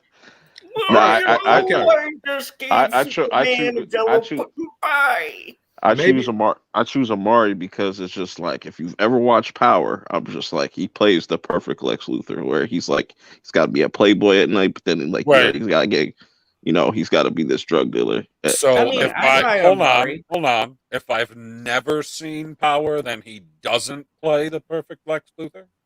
No, I'm saying if you've ever seen Power, then you would see what I'm talking about, because he plays like he'd play that role perfectly. Yes, he's basically the gangster Lex Luthor. All right, let me throw a name out there: Bryan Cranston. That would be I thought that too. Win, but I would rather want to see him as like Freeze or something like that, since because Matt Reeves obviously listens to our conversations. I've been saying like, a sequel to the Batman would be dope to have Freeze as the main villain. We said that too. We said that. And Matt Reeves, months ago, you're listening to my show, please send me a message and I will shill your movie. Yeah, two options for Freeze though is either what's his name? Gus. Oh, Giancarlo. Yeah, you could get him as Freeze or Bryan Cranston. He could be anything, dude. He could be any of them, man. Giancarlo. I disagree, Rose. Said the Batman trailer didn't really impress me much. Looked like a big budget movie. It's not a big budget though. It's only like $100 million. Yeah, it's not a big budget at all. I think it's under that actually, and the look of it doesn't feel big budget. It felt grimy and gritty and dirty. Like, I just think they're handling this. I don't want to look at a movie and get a sense of how big the budget was. Yeah, I think a lot of films focus too much on the budget. Be like, oh look, this costs like $1 billion to make and shit, but then it's like a shitty product and stuff. It's just. Well, I mean, they do it the other way too. They're like, well, it only costs this much to make. We did it super cheap. And then what? Am I supposed to give you credit for having a shit movie just because you made it cheap? To me, I really think, like, thinking about it, I think the Batman's promotion, like just them, like the promo alone has just been, I feel like, better than No Way Home. Just the fact that the Batman's like everywhere, like even to the point where Samsung just had an event where they did some type of partnership with their tablets, whatever, with the Batman and stuff, and putting on that platform. Like and you now just if see it you buy a everywhere. Batmobile, they have seamless connectivity. I guess that's what they're saying, but then you got like Little Caesar deals and stuff like that. Like, but like I just feel like the marketing for this movie has just been top notch. Yeah, I mean, who's eating that fucking weird pizza? Nobody, Yeah. right? Some people are buying that shit now. Some people are buying that Little Caesars. Zod, I sent you another picture on Twitter, Zod. Okay, so long story short, Francis Ford Coppola just thinks these new movies are crap. He's a fuck pie. He's an old fuck pie who doesn't get enough attention, so he had to say something that would trigger us. Congratulations, Francis. You did it again. You didn't make a good movie, but you made us pissed off. So, No shit. Pretty much. Restore the Snyderverse. There's a reason. There's a reason why Doctor Strange moved out of that month completely. Well, what the fuck were they doing with Jesse Eisenberg? I mean, that was the most embarrassing part. It was sad. I didn't hate Jesse Eisenberg because he was Lex Jr., not Senior. I hated him. I mean, it was like they gave him 10 espresso shots and said, "Go ahead." You know what? You know what pisses me off about this is these same Snyder fucks and that anyone who might be in this, you fucking Snyder weirdos, because many people, everybody has argued with them. You guys were the same pricks who were destroying Zack Snyder's vision when he first came out. Remember that, guys? Remember how much these people tore into Zack and told him he was doing the shitty job, and then all of a sudden, the DC says, okay, fine, we're scrapping it. And now these people act like Zack Snyder is the second coming of Christ. And I can't figure it out. It's just like with these, it's just like with Star Wars fans, where they went after George Lucas during his prequel, and now people what? flip-flop. Because now motherfuckers are the same people going, because didn't envision it that way. Because blah, blah, blah. It's because now people can make money off that. That's the only reason why they're doing that shit. You know what I'm saying? I'm talking about fans, because I had this argument. I don't know if you watched my thing with. Wait, so if I would flip flop, I'd start making money here on the YouTube? Yeah, I mean, maybe we should. Yeah, but it's also just like it's just a what's the word? It's just people seeking attention. They just want attention. You know, I don't have that much love for Mark Ruffalo, but you don't need to insult him like that, Justin. The word you may have been looking for is cult. Yeah, that too. Yeah, that too. It's like a cult. I mean, it's weird. Danny Davis says at Mr. Zod's Phantom Zone, people like to be contrarian. Ha! Got it. You should understand that better than most. What? Because you work with me. What? What? Okay, I don't think that you're contrarian. Show. No, I'm contrarian. A Marvel show. It's very equal on the channel. I am not a Marvel shill. Oh, okay. PB's like not when they make something bad, I'll let you know. It's not my fault. I have a question. Right? Since we're bringing this up, Gina Carano, right? Oh yeah, I shill for her. What? So if she never got fired from Disney and she still got this job, you think people would give a fuck about this movie coming out? Yeah, if they like looking at her, I know PB would be the first one to watch that. I was gonna say. No, because I'm pretty sure the narrative was. I'm pretty sure the narrative was different when she was. Yes, I'm pretty sure the narrative was different when she was on The Mandalorian. Nobody really liked her character. Oh yeah. Perp brings up an excellent point. So I love her character from the moment she showed up. PB, we talked about this as a matter of fact with Perp because he was on some of our Mandalorian season reviews. Remember the one episode she was introduced and a certain group we know, they all attacked that performance, did they not? And they said they tried to make her seem like this empowered female, right? Wasn't that the videos we saw and everything else? That's what you mean. Yeah, that happened. Yeah, totally fucking happened. Totally fucking happened. People said, "Oh, I don't like her performance," blah blah blah, and then all of a sudden now, people go, "Oh, Gina Carano getting fired. That's fucking terrible." That's what I don't understand. That's what pisses and me off. she's not the only one that's gotten fucked over in Hollywood before, but nobody really makes mentions of those things or anything. I mean, Zach, I didn't hear much on your thought. What do you see that a lot, like the flip flop effect that we YouTubers experience more frequently than not? Well, I'm not like a Hollywood guy. Like, don't think that I'm like some accomplished guy. I'm like an indie guy, right? But there's like a common knowledge that the people in Hollywood don't really believe what they say. They do it for career gain. That's what it's all about. You say some stupid, dumb bullshit politically, and all of a sudden you've got a job writing on some stupid TV show. I mean, it's like that's kind of how it goes.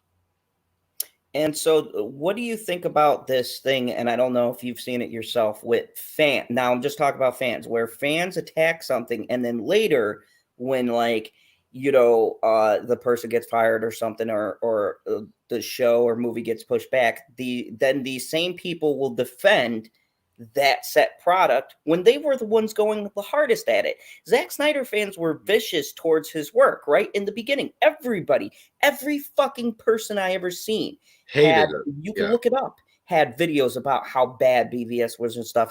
And now the same exact people who made set videos or made set comments want to restore the Snyderverse. That's why I called it political, because they don't believe what they're saying. Some of these people, they're doing it just for likes. I can think of one person who supported it the whole time since he was introduced. He's like, yeah, he makes these characters better than anybody. That's what Lethal said. Yeah, from the beginning. He's been consistent. He's the only one I know. I respect that. If somebody actually likes it, then that's awesome, and I'm happy for them. And I can like certain things in it too, but a lot of these people are just like, they're chasing cheap likes on Twitter. I mean, that's I figured, like, I watched it. I was wondering why. Like, it's 2.5 hours of a movie, and I was wondering. I was like, okay, like, what is the problem with this movie? So I sat there and I watched it, and for like the first hour, I was super into the movie. And really not that much happens in the first half of the movie. And then it turns BVS. Oh. Right? So, like, it's definitely backloaded. Like, all kinds of shit's happening in the second half. But when you get to about the hour mark, that's when they introduced Lex Luthor. And I was like, oh, that's what brought the movie down. 100%. No, the two things that were issues with me, like, because I don't, like, hate the movie, is just the fact that they killed Superman. And you had Doomsday in here. The whole thing was wrong. The whole thing was wrong. Doomsday was portrayed as like a monster creature. That's not what Doomsday is. If you look at the comics and some of the other stuff, Doomsday is an intelligent creature, right? Yeah, he was more, wasn't he, like a Kryptonian experiment? That's why he was intelligent. Like, he was a project they made at Krypton that they scrapped. It just makes no sense. Like, what the? How did they get his corpse? Right? How did they bring him in? I forget. Yeah. They somehow. What they should have done instead of done Doomsday is, like, what Superman and Lois has just done is just like bringing up Bizarro Zod.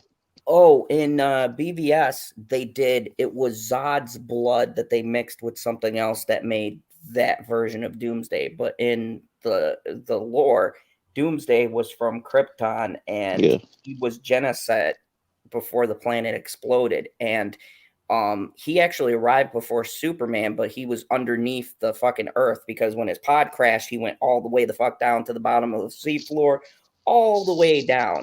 And it took him years to make his way up to the surface. So when he did, that's when he had to. That's fine too. What they did with him was just like disgusting to me.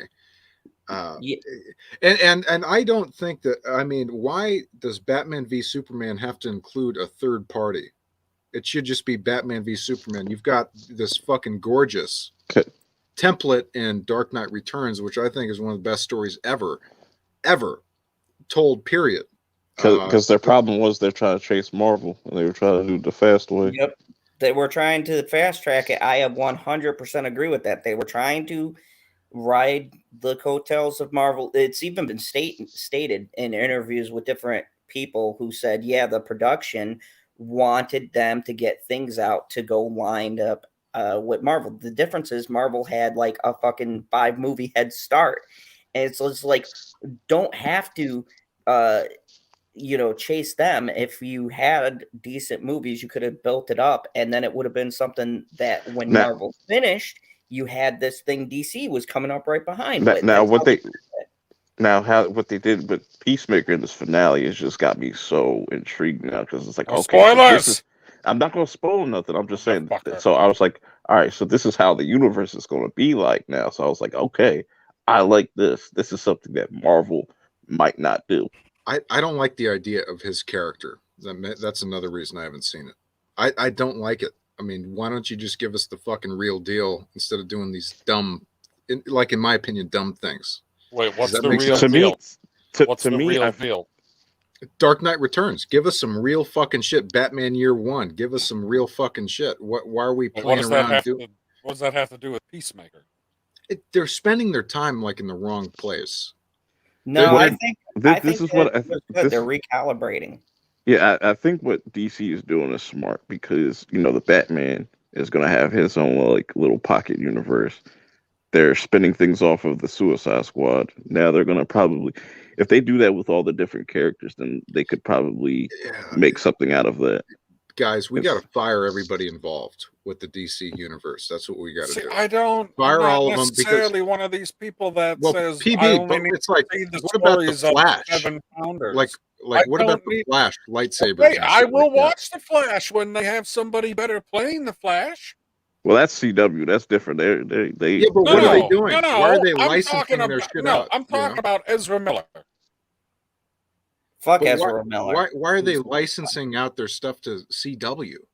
Who the fuck's idea was that? We've been asking that for years. Green Arrow was good enough. The first 2 seasons of Flash was okay.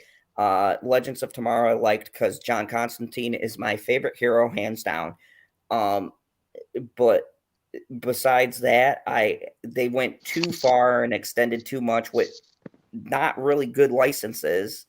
So it was just like you fucking talking smack about Batwoman again. Another problem I have, guys. Mention that abomination. You know how I feel about Sarah. Greatest comedy on TV. DC is dark. DC is gritty. That's what DC is. So what the fuck are we doing trying to replicate Marvel films? Yes, Daredevil is good. The Netflix show. Then I think you would like Peacemaker. Peacemaker seems, I mean, even with the comedy, it's still pretty fucking dark. Yeah, no, I might check it out. It's been like the feedback's been good and stuff. Like I may check it out. I haven't seen it. Especially the post-credit. I'm just disappointed. Christopher Heyerdahl. I'm just disappointed in what DC's been doing. So like I'm not like I feel it. But like I said, like these next few movies, I feel like it has the potential. With Flash, that's a big movie for them, because that's supposed to be like their kind of reset button and whatnot. So speaking of which, we're talking about properties in trouble and people who need help. Let's talk about people that need help. A company that needs help. Fucking Paramount. The last article of the night, their stock Plunge. The last article of the night, and you had that week of a transition. I just want to say this last thing though, because the whole Superman thing, and everybody losing their shit. Like, where's Superman? I feel like DC is taking their time now and not announcing a lot of things. I'm saying that aren't like official. So what I think what's going to happen is after the Flash, probably in like 2023 or something like that, we're gonna get a bunch of news like on those Superman movies, and I think they want to re-up Henry Cavill's contract, so he's not connected to Zack Snyder in any way. So they can have a fresh contract with him. And they can stop the Asian hate. Exactly. But speaking of hate, Paramount stock plunge shows the perils of trying to give Wall Street the old streaming razzle-dazzle. What's that mean? I don't know what the fuck that means. Like, they don't have a whole lot of razzle-dazzle on Paramount Plus. It's like 2 shows. Yeah, let's be real. Some fire on Yellowstone and 1883, is it that really good one? They got as far as I know, the only Paramount Plus exclusive shows that are on right now that are big hits are 1883 and what's the one with Hawkeye? Kingstown. Mayor of Kingstown. Mayor of Kingstown, Yellowstone, and that shows. Except Yellowstone's not exclusively on Paramount Plus. It's on a regular Paramount network. Yes, but you could still see it. It's still Paramount. Yes, just because it is also accessible someplace. That's not what I fucking said. It's not what exclusive fucking means. God damn. Potato. Anyways. Yeah, you say potato, I say tomato. I get it. Was it the Bumblebee bit? Paramount global stock was plunged more than 20% since the company investor presentation Tuesday, including a 3% dip today. The vanishing of almost $5 billion in market value after the company formerly known as Viacom, or the Devil, Viacom CBS, declared it was all in on streaming, has left even die-hard backers searching for explanations. Dun, dun, dun. Yeah, I mean, none of this makes any sense to me because I was told that streaming is the future. So if you go all in on streaming, you should just be, skyrocketing on the old Dow Jones. This doesn't seem like it. It's definitely the future. The virtual presentation itself was businesslike, running about 2 hours and 20 minutes, notably shorter than the 3-hour one mounted by the company last year. But in a deviation from the recently established template for streaming pitches to Wall Street, Paramount's kicked off with some shtick. Oh, there you go. I don't understand your Earth slang. Sure. As they had in 2021, board chair and controlling shareholder Sherry Redstone and CEO Bob Backish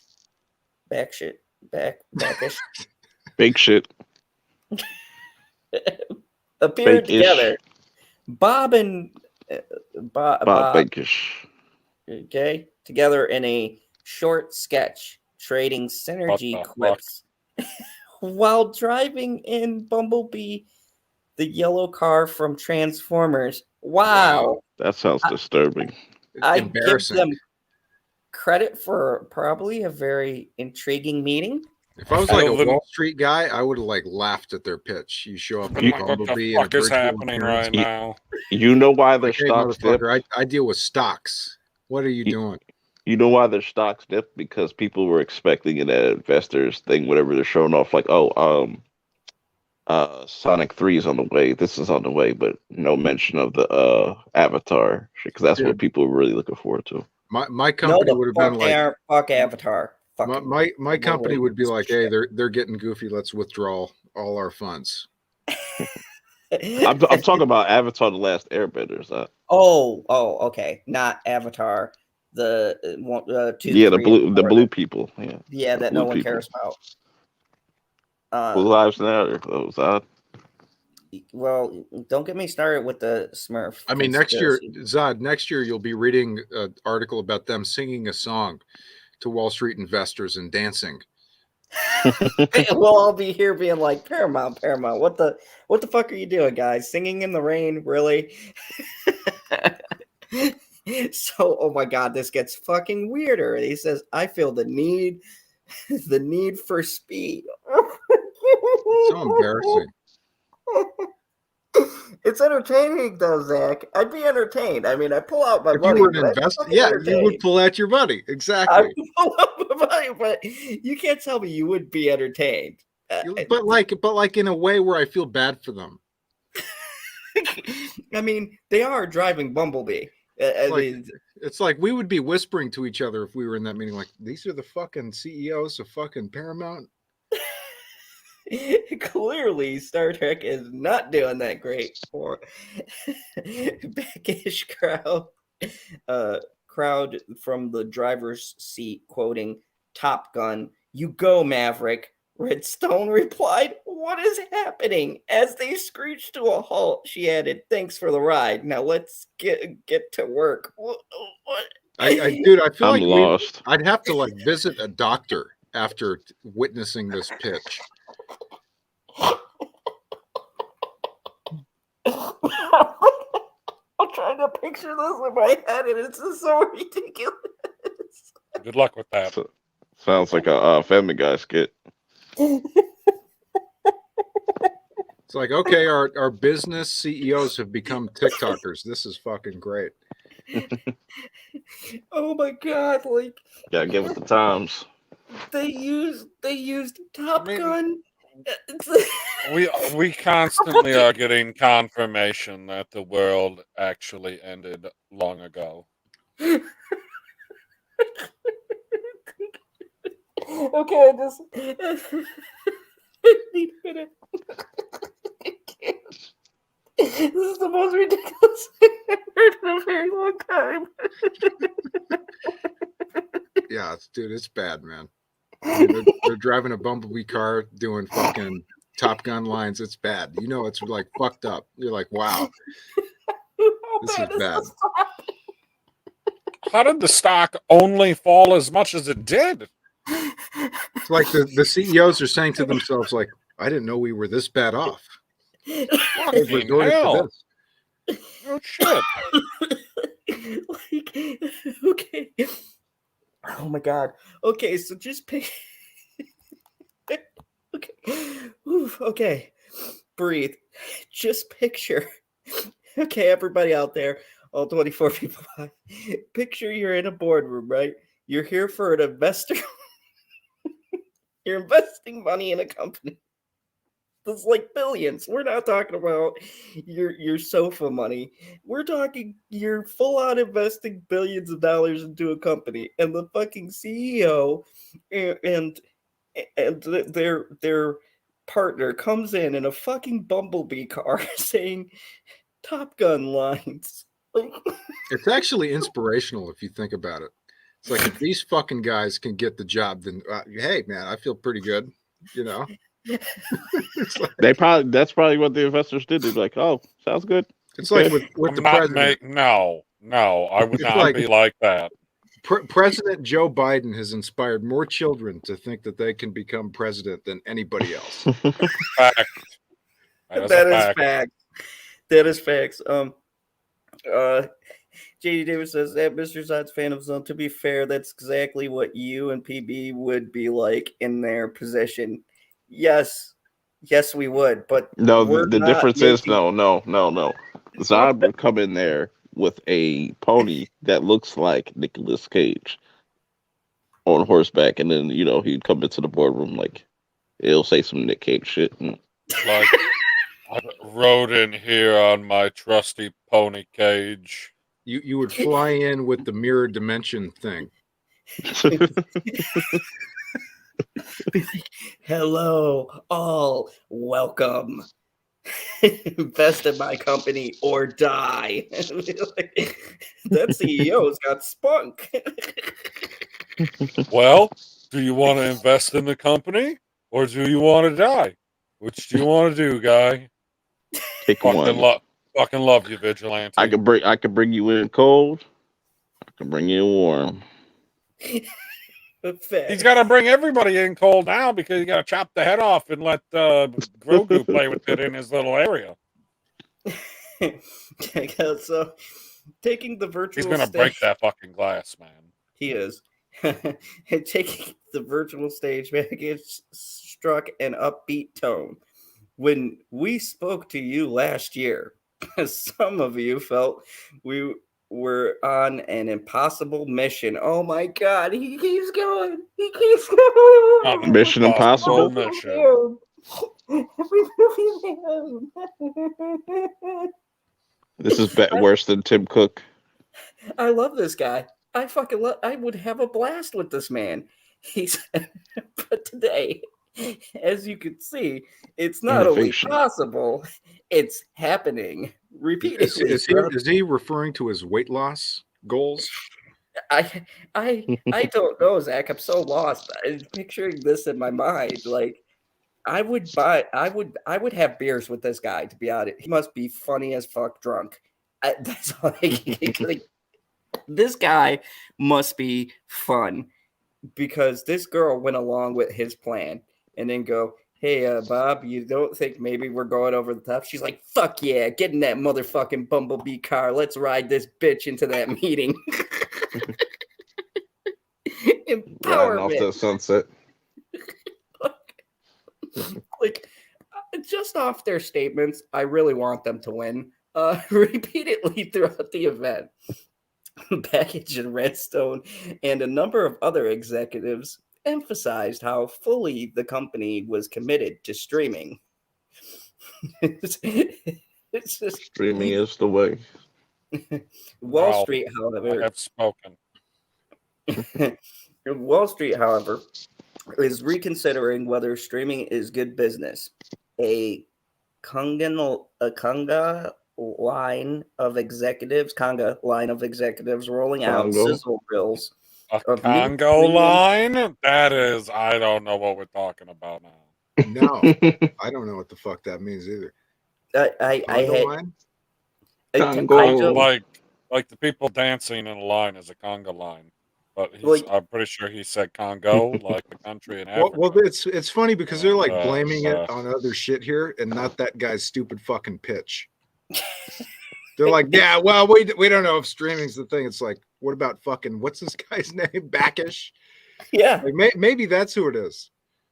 Maybe secretly they were talking to Michael Bay. Be like, how would you pitch this? And be like, yeah. Oh my God, I can't. Burp, why would you say that? He shot it. He's like, okay, explosions, lunch flares. Oh my God, this what a great way to end the thing. Oh my God, I can't. This would be the best meeting to like attend, just to be watching as this meeting lets you know that these motherfuckers do drugs, like a lot of them. Hardcore. I've been like, fuck, man, I wish I'd have been on that shoot. It's like these are their investors. It's like, imagine if you had money in this shit and they come with this.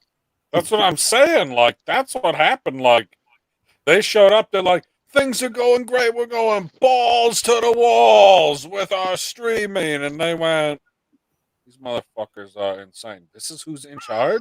Like, all of the investors walked out and said one snippet, one thing to one person, and it spread like fucking wildfire. And they're like, tank that fucking stock. Sell. They want 100 million subscribers by 2024. What are they at now? Yeah. Hold on. Let me finish this. They did a sizzle reel. I'll be back. They did a sizzle reel of new premium programming. Won't make the splash it once did for Disney and to a lesser extent Warner Media and NBC Universal. Not during a collective panic attack over whether company balance sheets can survive the high cost of content spending. Well, it's like, how much did you spend on your fucking presentation, you fucking moron? All of it? It's like, oh yeah, no, our presentation cost $2 million. You fucking idiot. That's your presentation. They're like, you got a bar graph? You got like, are you stupid? You spent $2 million on CGI and your dumb fat ass riding in on Bumblebee. Why don't you know what? You should show up with like a few sheets of paper instead. Like, what the fuck is he doing? I didn't show a single fucking number to your investors. Like, we're cool in a car, and we're gonna put this on something that anybody can watch at any time for a price. Like, oh, that's nice. What are the prices? Like, what are your expectations? How many do you have right now? How many? Yeah, this is how many have you disturbing. gained over like fucking? All you needed to do, like Zach said, show up with 4 or 5 sheets of paper with some numbers. Some numbers. Yeah. All right, so I looked at how much subscribers that Paramount Plus has. They got 56 million, which is more than fucking Holy HBO fuck, Max. that's amazing. That's more than HBO Max. Well, last time I was here, how did they pull it? Wait a second. What companies out there are giving away Paramount Plus for free? Like getting Apple TV if you get an iPhone. I mean, because they got all. You gotta keep in mind they got all the the Big Brother shit, the MTV challenges. People sub for that and stuff and whatnot. Last time I was here, I tried to tell your audience, and I hope more people do this. You can get every fucking TV show and movie for free on the internet. Yes. Through the fog. Why aren't people doing that? I hope we help you through the fog of life. The one thing, I'm all for, being a pirate, you know what I'm saying? But you don't even have to download shit anymore. You can just fucking stream it. Yeah, for me, it got to the point because I do both, so it's just like whatever hits first, I'm there. But I just when you get content that's in like 4K with the HDR and all that shit, it just kind of spoils you. For me, that's me. What's up? How are you doing? Pretty good. Sorry, I would have been in here. I just saw the invite. I was playing Horizon Zero, well, the new one, whatever it's called. Horizon Zero Dawn. Yeah, the Forbidden West. Yeah, it just dropped today, so I've been playing that, and I was like, oh crap, I got a TM. So I was like, all right, I'm here. He's going. We got Adam Driver in the building. You still got here before Justin, who said he was going to be here in I told 10 you minutes, lying. like 40 minutes ago. Told you he was lying. Oh, dang. Don't let him in here. 2 hours later. Exactly. And then he's like, it got weird. I'm going to leave, and then I'm going to show up. And I thought for a second, because I can hear the little beep in my ear when somebody shows up in the back, but I have no control over adding them to stream. Not the point. The point is, I thought that you were going to be Justin, and then I was happily surprised. Yeah, we got somebody better. Exactly. Yeah. Well, Tim, let me ask you something. Would you be razzle-dazzled if Bob... Razzle-dazzled. Bob who speaks like that? Where's that from? Does that come from the 80s? Does that come from your time zone? Yes, it comes from ships. So let me ask you, Tim, if you were an investor in Paramount stock and the CEO and I assume the vice president come in a Bumblebee car using Top Gun lines as their pitch, would you feel very safe keeping your money in that company?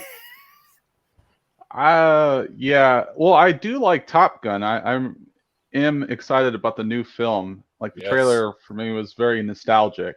Nothing like seeing Tom Cruise on the motorcycle and that one actress. I can't remember her name, but I love her in her earlier films. I kind of have a crush on her. Like she was in that was that the Risky Business, or not Risky Business, but Dirty Laundry or something. Or I don't know. She was in one movie and it made her like a sex symbol. But I'm getting away from the question.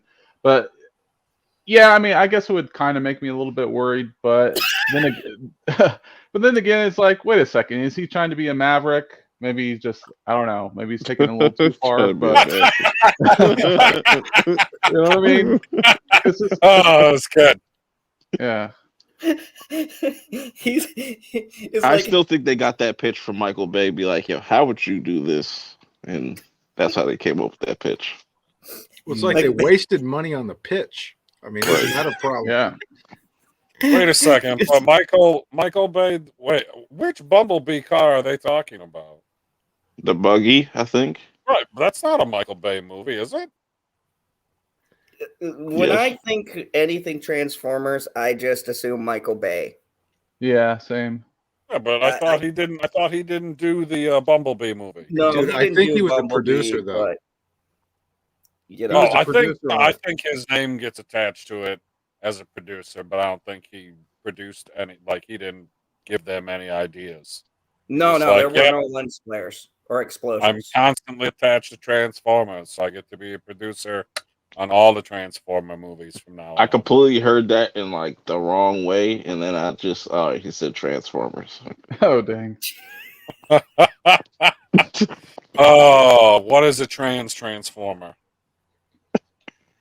Yeah, Michael Bay. I don't think he's terrible. I've seen a couple of movies of his that I actually enjoy. No, he knows how to shoot Megan Fox.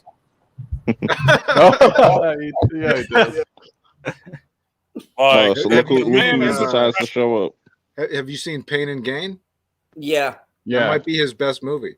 That might be Mark Wahlberg's best movie besides the other guys. Isn't Ambulance? Isn't that a Michael Bay movie? Yes, I am looking forward that looks good. That looks good. I love Jake Gyllenhaal. I could have swore they showed this whole movie in that trailer, but they probably did. But there's going to be like an in between part where TV Terminator says something intimidating. So streaming gets a rethink. Dun, dun, dun. The rethink started last year. What the hell is a rethink? God damn it. Is that a word? God damn it, motherfucker. 2 seconds in. Justin, 2 seconds into this fucking stream, and I start reading, and there's just like, what's a rethink? What is that? God damn it, Justin. What? I have a question. Yeah, we got a question too. Where were you for the last fucking hour? I was at work. Oh, well, guys, anybody who's saying let's rethink our strategy on streaming should be fired too. Why would you call it a rethink? That's so embarrassing. Actually, this whole article has made me joyous. I'm glad this is my last article that I wanted to be happy. Wait, what the hell even is this? This guy was like talking about rolling up in a bumblebee or something like that. Yes. And he's making all these Tom Cruise puns. Like, is he a Scientologist? Maybe. He's just dumb. He might be Mormon. Wait, what? I don't get it. Who is this guy? The CEO of Paramount, apparently. The CEO of Paramount. Oh my, that makes so much sense. He wants to be Steve Jobs. You know what? I don't think Steve Jobs would do anything so fucking dumb. How old is rethink? How old is this guy? If he's the CEO of Paramount, my guess would be he's in his 50s to 60s. Midlife crisis, or I don't even know what to call it. I mean, with modern technology, you can call it a midlife crisis. The rethink started last year and accelerated in January after Netflix reported disappointing fourth quarter subscriber growth and issued a weak forecast. Its stock took a huge hit, falling to 20% in a single day, and it hasn't recovered. If Netflix can't be successful and scale and get leverage from all of their content spent, then nobody can. One analyst. That's a false fucking. So I got a question. Like, what the fuck would happen at any of these, let's call them organizations? Because I don't know if there's like a streaming division that has its own like budget and everything and how it works. Like if it just comes from the parent company, I don't give a fuck. But what would happen if they actually lost subscribers? Well, like they're complaining we didn't grow as much as we expected to grow, but we still grew. And I was like, fucking A, man, sounds like a win. I lost subscribers last month. I don't know if this contributes. Hopefully it does. But YouTube has operated from its outset at a net negative in terms of financial gains. They have lost money from the beginning. But if you're bringing in millions while operating at a net loss, you can still pay your staff crazy amounts of money. All kinds of stuff. Netflix is in a similar situation, right? Yeah, I think so. Yeah, but they're in a better situation because they got over 200 million. So them taking a dip is not really going to hurt. They didn't $1 billion a month. Yeah, they make like $1 billion a month. They didn't take a dip. They just didn't grow as much as they expected to. They still got bigger. They didn't lose people. They got more people. That's what's fucking ridiculous here. They're complaining, well, we're not growing as fast as we're supposed to be growing. I was like, fucking relax, man. You're number one. Like, you're still number one. Well, they technically did lose people. I mean, well, no, one person, Chappelle. No, yeah, they just re-opted his contract. I didn't get to that article tonight. Yeah, he's got 4 more specials. Yeah, and can you imagine if they got rid of Chappelle, they could probably afford a dozen more people. No, they got rid of Chappelle and that stupid bitch who made that show about being black, and she's white writing the show. Wait, what? So, say that again?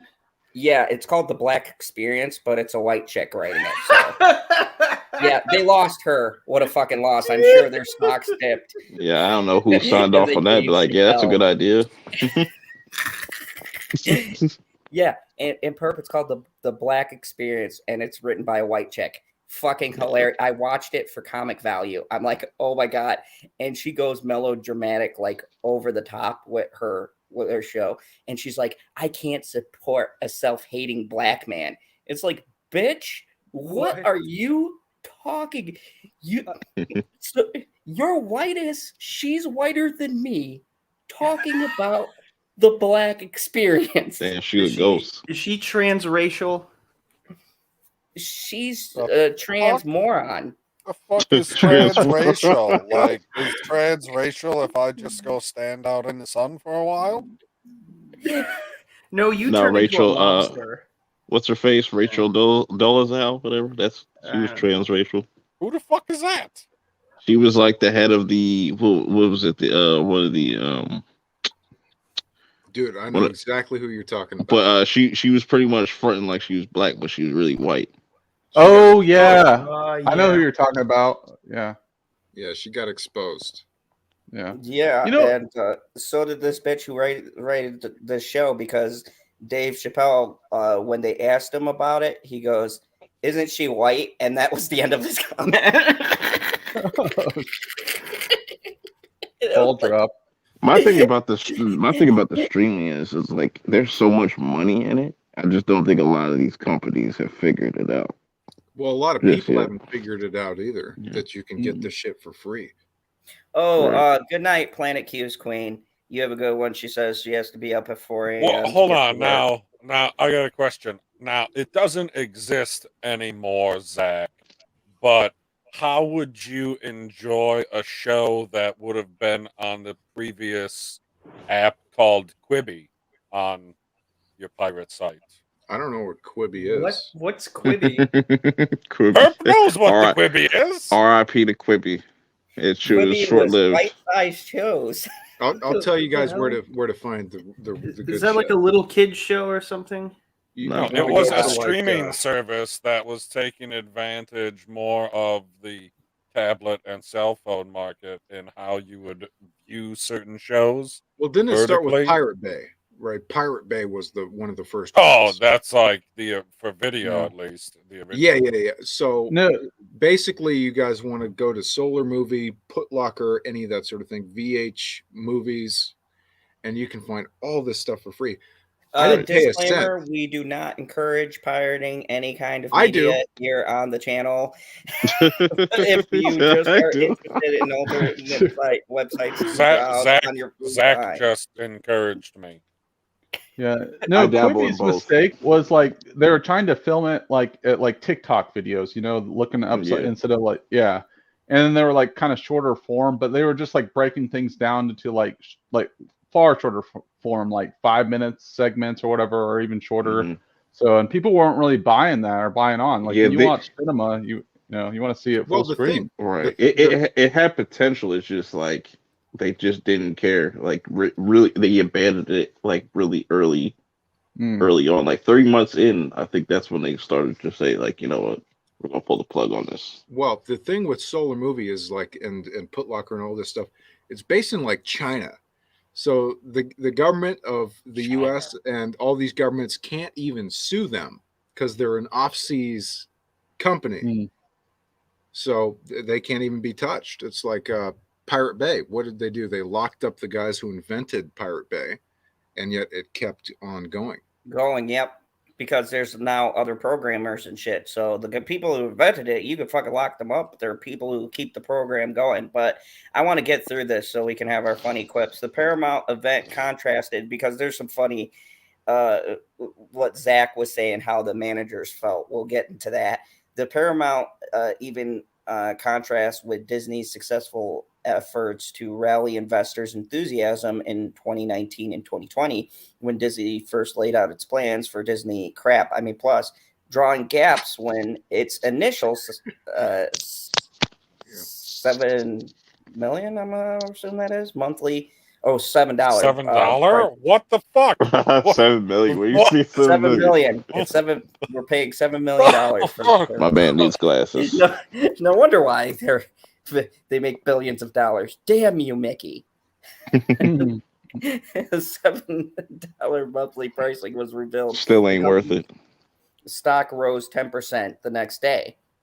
In December 2020, when the company announced a flood of new film and TV titles in a 4-hour extravaganza, the gains were even larger, with the stock jumping up almost 14% after the first Disney day. One analyst recalled everybody redid their models, and as they started seeing some success with subscribers and some successful shows, the idea was they had to be all in, pull all theatrical, and put the money on Disney Plus.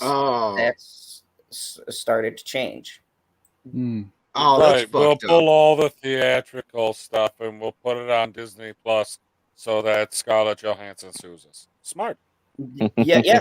And we'll kill the theater business because, it's not like, okay, mini rant time.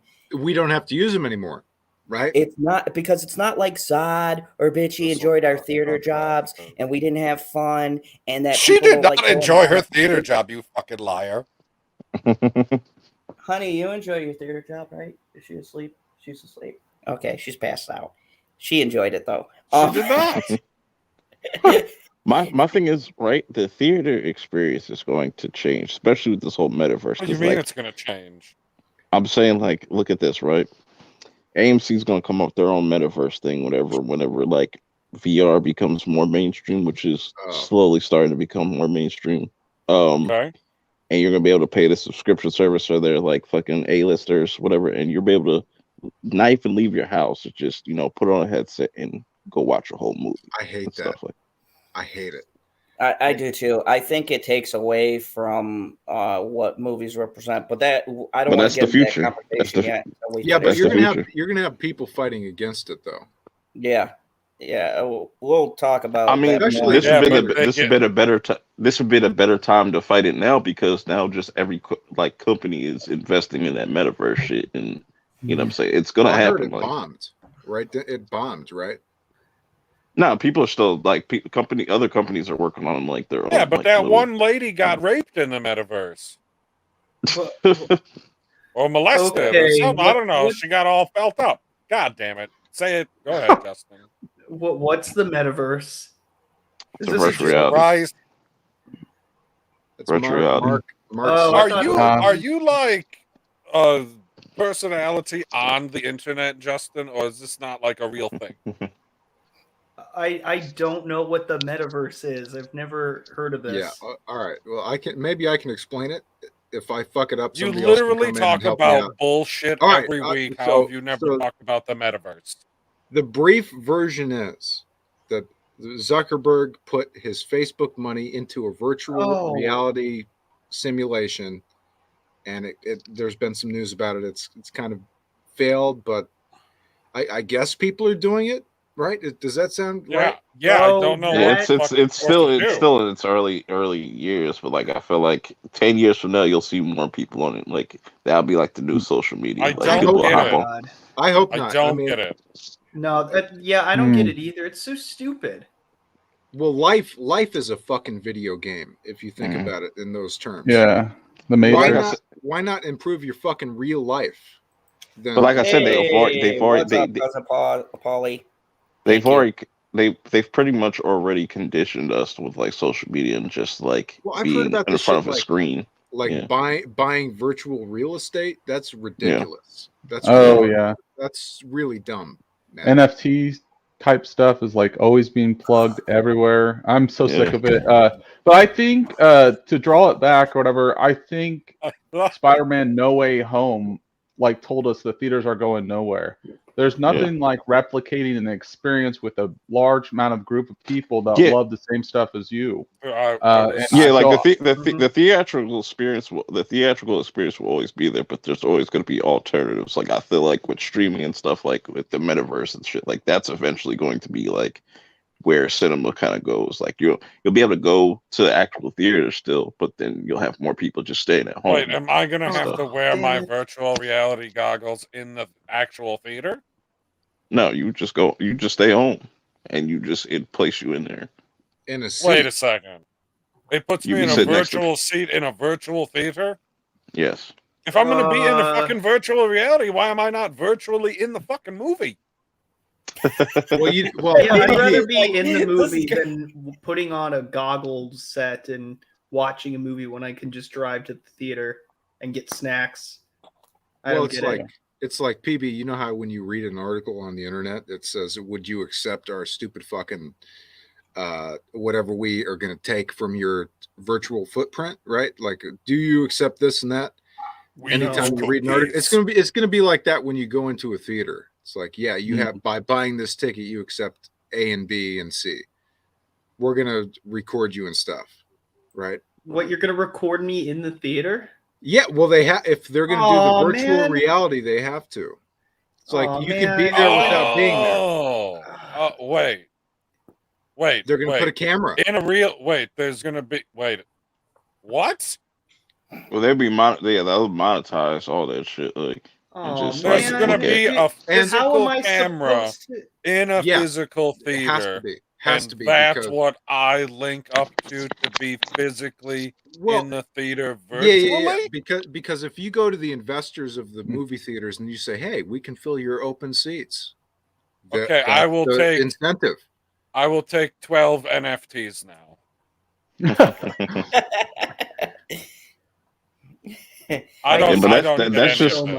That's just the unfortunate future, though. Like everything's gonna be online. Like.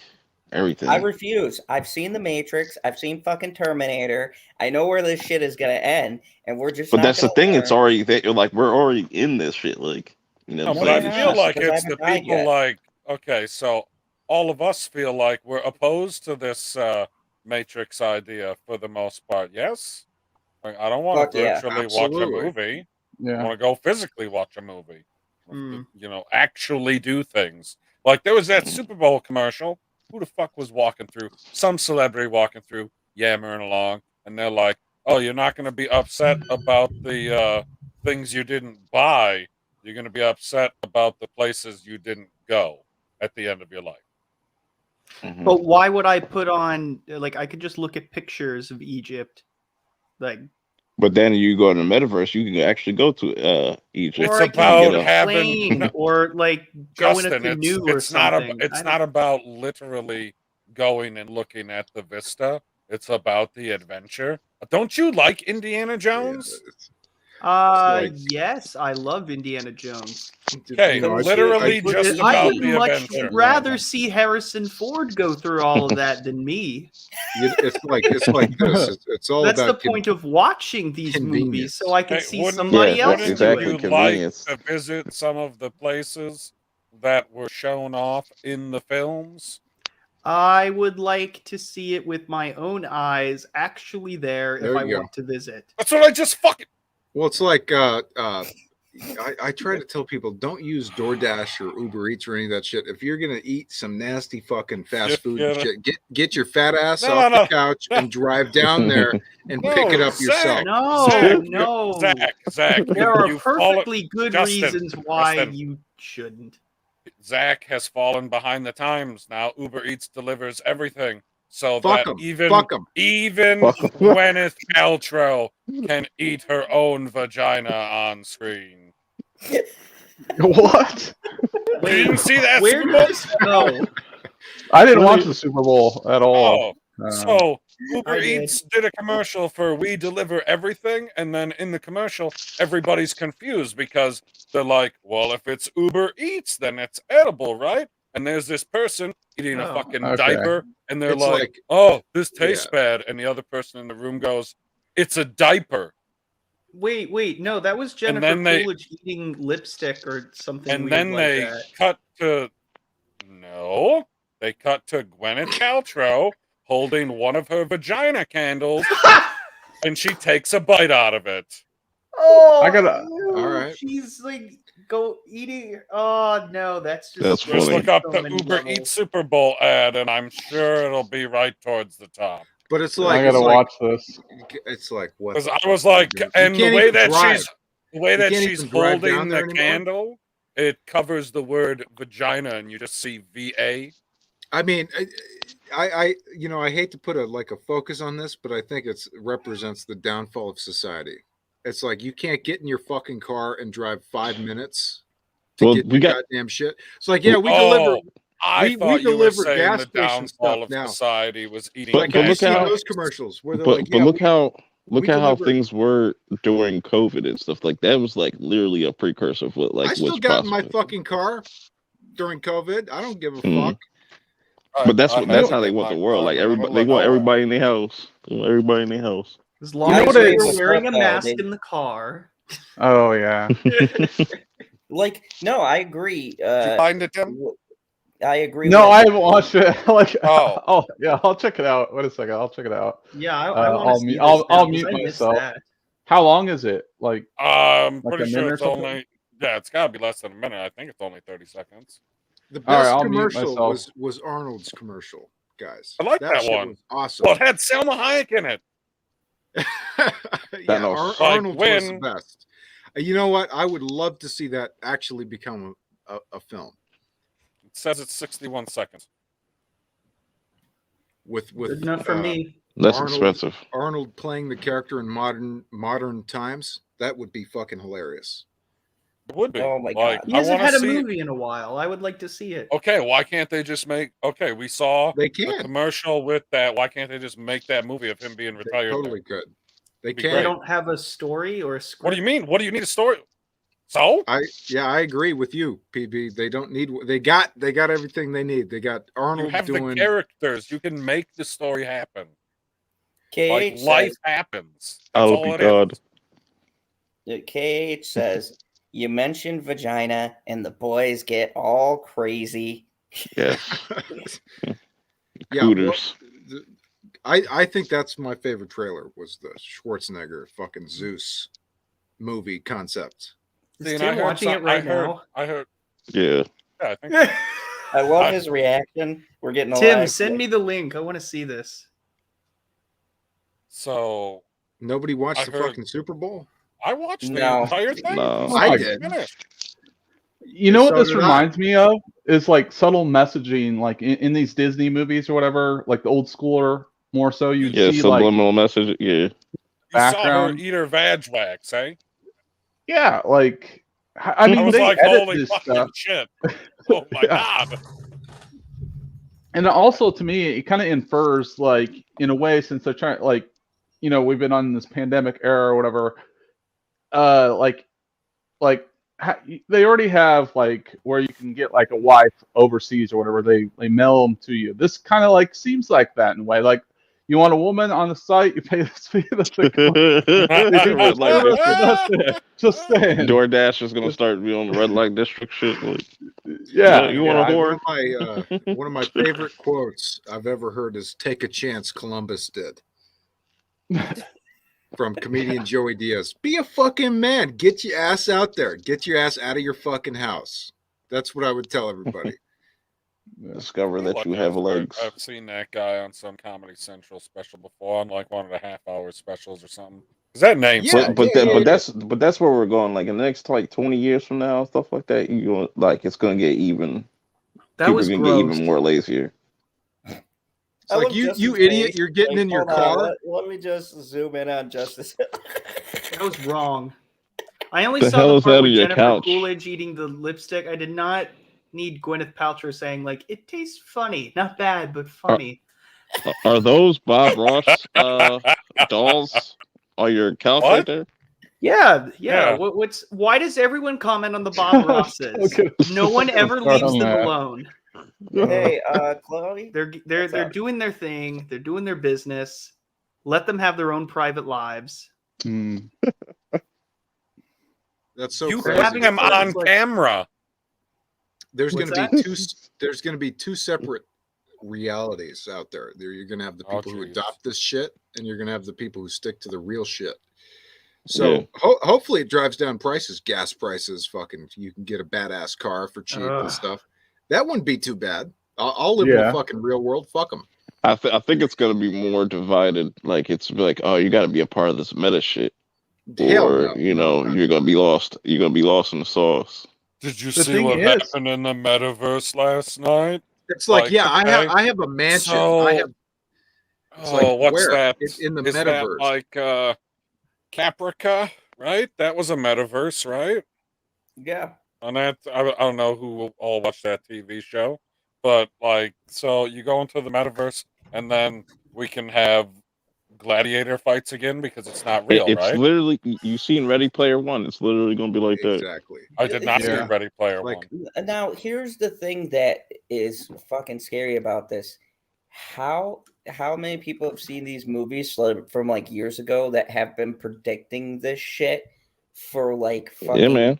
Predictive programming. Now we're getting to that point, like with cancel culture and shit, right? Fucking Demolition Man. Watch that movie. Demolition Man fucking was made in the 90s, and that shit is an exact statement on cancel culture today. Like, really watch that. They talk about the like fucking fast food wars and how Taco Bell won.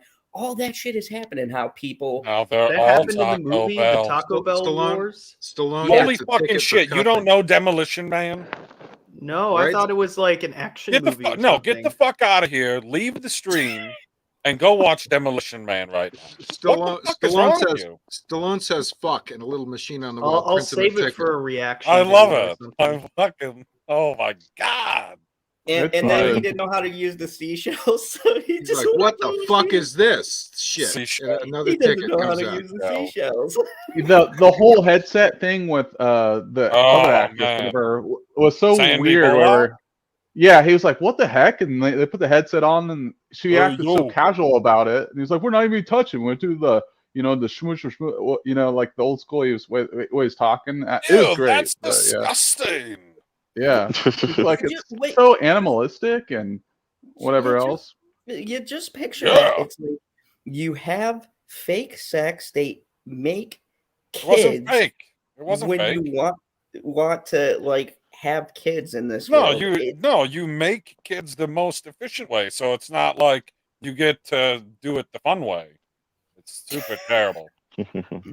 Like, hey, at least you won't get Me Too'd or anything. You expect this from yourself.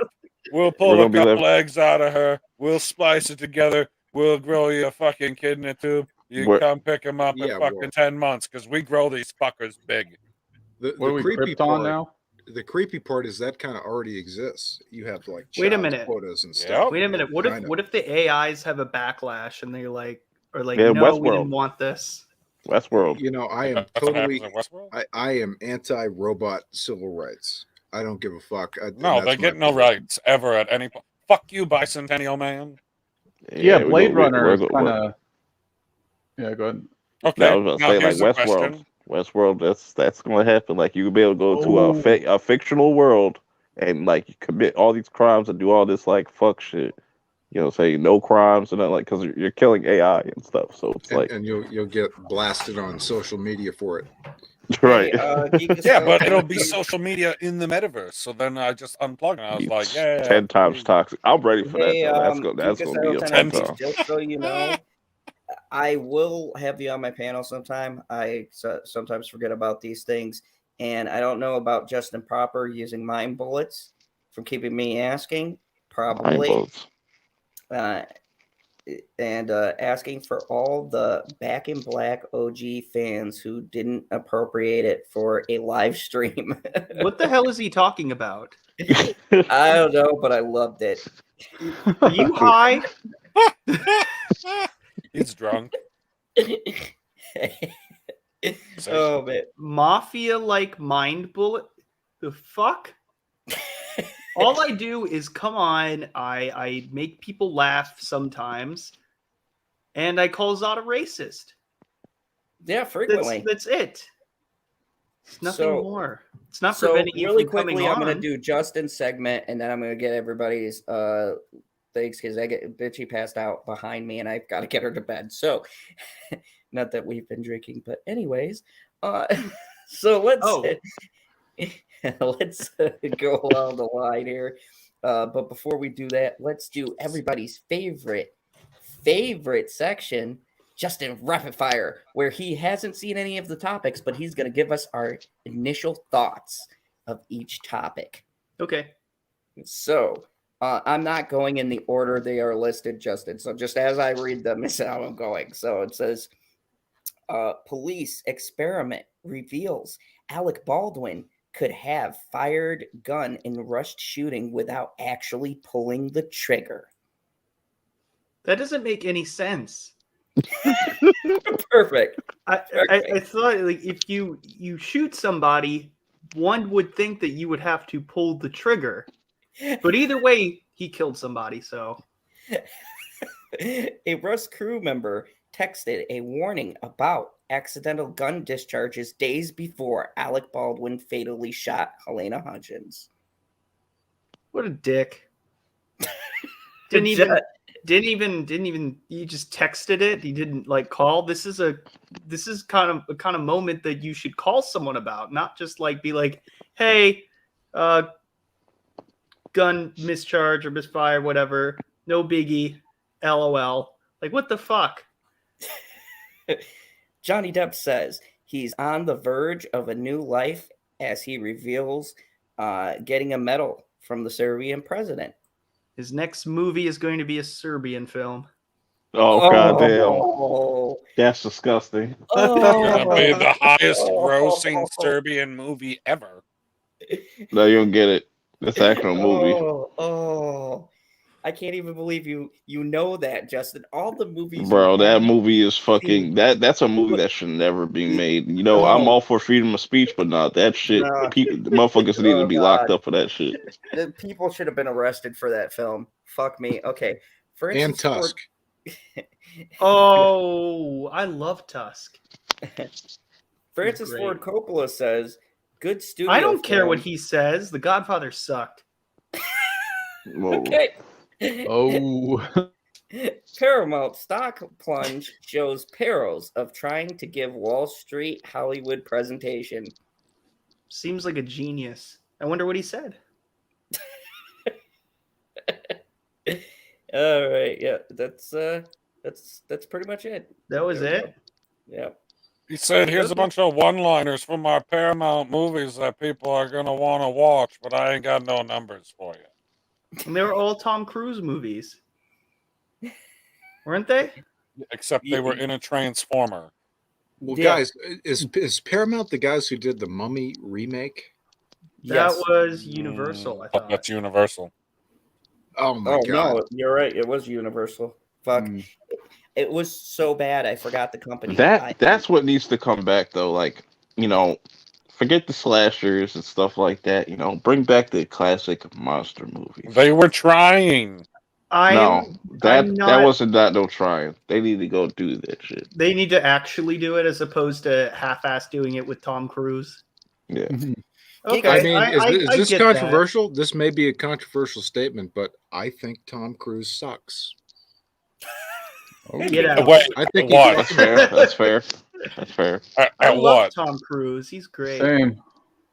Because I feel like he generically sucks, but he has a hit here and there that everybody seems to love. Like, I love Top Gun. I think that he's excellent in Top Gun. But I think he's absolutely terrible in, like, War of the Worlds. He's horrible. Has anybody seen that show Midnight Mass? Yes. Yeah. That's Great how show. I think of Scientology and Tom Cruise. I don't know, man. The Mission Impossible movies are phenomenal, or they just keep getting better. Like the last several. You mean the James Bond ripoff films? The better James Bond. It's a good ripoff. No, James Bond. Well, no, Mission Impossible. James Bond is from the UK. Mike. Fair. So I like Jerry Maguire. Are we not allowed to have super spies from the United States? Just because James Bond exists, so now we can't have the Ugandan super spy? Well, I mean, they should do a crossover. Our Spider-Man is a Britain guy, guys. Twice the second guy. I mean, am I crazy? I actually have a problem with that. To be honest, really? You have a problem with Andrew Garfield too, because he was British. Sure, I do. Yeah. Sure. Yeah. No, you're not the only one that feels that way. You know. Also, Superman. He's an American icon. We're talking about American icons. Wait a second. So here's my problem with it is these are actors. PB, name one American actor who's gone overseas to Britain and done one of their characters. I don't care that they're a bunch of stuck up. Robert Downey Jr. They took our jobs. How many people do we have in our country? Hundreds of millions. We can't find an American to do it. I mean, I'm sure you could. And I'm not saying these guys did a bad job. Okay, would you have a problem if Tom Holland was from Canada? Yeah. Yes. Okay. So now my question is more specific. Does the person who plays Spider-Man have to be from New York? No, they just have to be American. Why not? Because I feel like if you, I understand where you're coming from. If you live in Vancouver, how is that a big problem then if you got the guy who's from Seattle? Well, I don't want to it's okay to have the guy from Seattle. He's American. I mean, but you got that guy from Vancouver? Fuck those Canucks. Okay. It's like a black British dude playing Malcolm X. It just doesn't make sense. Well, okay. Well, I was going to bring that up. We shouldn't have black British actors playing slaves in films. Does that make sense? That's true. Yeah, I mean, you look at the cast. Are we supposed to go? You look at the cast. Africans? You look at the cast of Bel Air, and it's just like there's only one American in that whole time. Everybody else is. And we're talking about people who don't understand the experience. Okay, in both cases, they just don't know the experience. They don't have the history. I'm gonna go on a limb and say I actually didn't hate Bel Air. No, I didn't hate it either. I thought I was gonna hate it. I also thought I was gonna hate the new Texas Chainsaw Massacre that came out. That's just trash, though. No, that was fucking great. That was awesome. I had so much fun. I'm gonna go see it again. Oh shit! I gotta say, I haven't seen it yet. I gotta say, it's not good as far as connecting to the original, what they were trying to do. There is a blatant ripoff of Halloween, but it's an hour and a half, and they don't fuck around. Less than that. Holy fuck, the gore. Yeah, the gore is good, but it's just the story is trash. But the funniest part, trash. But does the story have to be good in a horror movie? Really? I mean, it would help. It would help though. It would help though. But I'm just saying, the funniest part of that movie is where Sally confronts Leatherface, and Leatherface just doesn't even acknowledge her. He literally does the whole Thanos thing. I don't even know who you are. Dude, that feels hilarious. I still got to see it. This may undermine my credibility here on the panel, but my favorite Texas Chainsaw film is The Beginning. Oh, the prequel to 03. As bad as saying 3D was the best. Because I'll tell you why. I love R. Lee Ermey, the dude from fucking. Oh yeah. What is the Kubrick war movie where he plays Sergeant Hartman? Full Metal Jacket. Full Metal, yeah. Love that fucking guy. So seeing him as the sheriff was awesome. I still look at the 2003 one as the definitive version. I agree. Yeah. Is that had him in it? I think. Yeah. Right. Oh yeah. He was in 2 of them. I think. Yeah, because here's my take though, Perp. This is one movie that I take the story out of it, and I'll tell you why. Normally, I am big on the story, and even if a movie is shot kind of shitty, if the story is good, I can give it a pass. But here's why I give Texas Chainsaw Massacre a pass on its story, because the stories were never fucking good to begin with. If you really think about it, that old one, everybody hails it as great because it's the original. Boring. But let's be real. It's boring, and it wasn't that good. It wasn't good. It wasn't shot that well, and it wasn't acted that well, and the story. But that's what made it awesome. Basic. To me, the first one feels like a documentary. That's what. Am I crazy? That's the thing about Texas Chainsaw Massacre. They made you feel like it was a real story. It was fucking creepy. You know, really? Because I just thought, I was like, this is shitty. It's not real. That's why I said, like, you could have done something with that, but they was just like, all right, let's just make a generic story that we don't really care about none of these characters. Fuck developing any of these characters, or you? Yeah, fuck the guy in the wheelchair. He sucks. Yeah. But I just said, like, no, I'm not talking about Miguel this time. I'll just say with slashers, like, there's a lot of like potential to kind of put more there. Like with the Halloween 2018, I really like what they did with that, and like they kind of brought new life into that series. But see, I always thought Michael Myers had that potential, but with Leatherface, I never saw that, because Leatherface is an amalgamation of real cases, like based on a 2 or 3 real life serial killers that they just kind of blended in for a fucking story. They never crafted an actual story around him when you really. But that's what I said. Look at the 2003 one, like where it starts off like, oh, they literally going through the house like it's like a documentary and stuff, and then they go back to it at the end of it. Well, would you think those two films fit well together? You have the Texas Chainsaw, and then you have like the prequel, the beginning. Yeah, to me, that's kind of my favorite version of it, where you have the two movies. I think that they fit well. My big complaint was, I think this Netflix one should have gone back, instead of saying, oh, this was a sequel to the original. I thought they should have connected it to the remake, because that's the first remake I actually think is better than the original. That may be a hot take, but I honestly think it's way better than the original. And I agree with you, Zach, because they could have brought back Jessica Biel, shit like that. You could bring back these characters. She's not doing anything, right? Yeah, which I think just depending on this and how people are viewing this, they're probably going to make another sequel, but then they're probably going to do another reboot that's a continuation of the 2003. Like, this had a lot of great stuff. I don't want to get into it because Zach hasn't seen it, and probably you can. No, I'll probably check it out. I haven't seen it either. Yeah, but yeah, check it out. Why is that funny? I'm sorry, I was watching the Texas Chainsaw Massacre because they said it was out. And there's a I Heart Texas with a chainsaw as the Texas part. Oh, dang. Did it drop like this weekend? It just dropped. Yeah, it just dropped. Yeah, I watched it today. And I loved it. I loved not every single moment of it. When the characters started talking, I hated it, but I'll stop. No, my favorite part was when they were on the bus. Stop. No. Like, I just started. What are you doing? Like, I literally just told you I started the movie, and you're like, hey, how about this spoiler, motherfucker? You've already said enough, guys. Dang. Let me throw this out there. It was in the trailer. I'm not spoiling. No. There's a Tesla. Most people haven't seen the trailer. Most people don't even know this exists. There's a Tesla. No, a lot of people knew this was existed. I just watched like 10 videos on YouTube about how much they hate it because it talks about. But you're like plugged into the Matrix weirdly. What was that, Zach?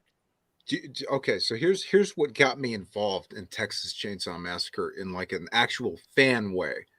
Our fucking Lee Ermey, all right, he's my Captain Kirk to Star Trek, right? In terms of Texas Chainsaw, the same thing. That guy's such a fucking brilliant actor. Oh, he is. Yeah. Wait a second.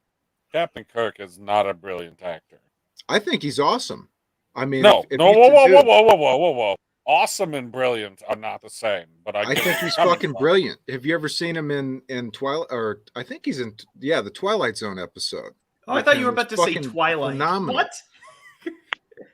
There's no. William Shatner. No, somebody on the panel here told me I should not watch the new Twilight Zone. No. This is the old Twilight Zone, the black and white, not that new fucking piece of shit that they had. He's on the old Twilight Zone? The only reason that William Shatner hasn't appeared in big movies lately is because they don't have cinema fans as heads of studios. Okay, well, because they don't have fucking... My captain is Professor X. Well, guys, I mean, can you not pick 10 movies and say William Shatner could have been in that and done that part? William Shatner could do all kinds of stuff. I love Legally Blonde. William Shatner could be in every Vin Diesel movie. Not Legally Blonde. And it's like people who are real movie fans Drop Dead Gorgeous can make these decisions that are actual good decisions. It's like, who should we have direct the movie? Mel Gibson, perhaps? Do I give a fuck about the public concern about him? No, you picked the wrong. I want the other Mel. I want Mel Brooks to direct my movie. He's great too. I would hire him, and as a matter of fact, I'd hire Francis Coppola if it was the right. I wouldn't. He pissed me off too much. He's a fuck pie. Francis, just because you made like he's talking smack because he's jealous about something that's doing way better than anything he's ever done ever in his entire life. Those movies are very long and like a big snooze fest. And I'm kidding. I like the first Godfather. The second one, I don't know why people like it so much. Second one is amazing. Yeah, I would hire guys like that. I mean, the Ryan Gosling. The fact that we have fucking losers like that. Who's the guy who wrote Batman v Superman? Zod, can you get that for us? Can you get that for us? Wrote it? Yeah, one of the worst writers of all time.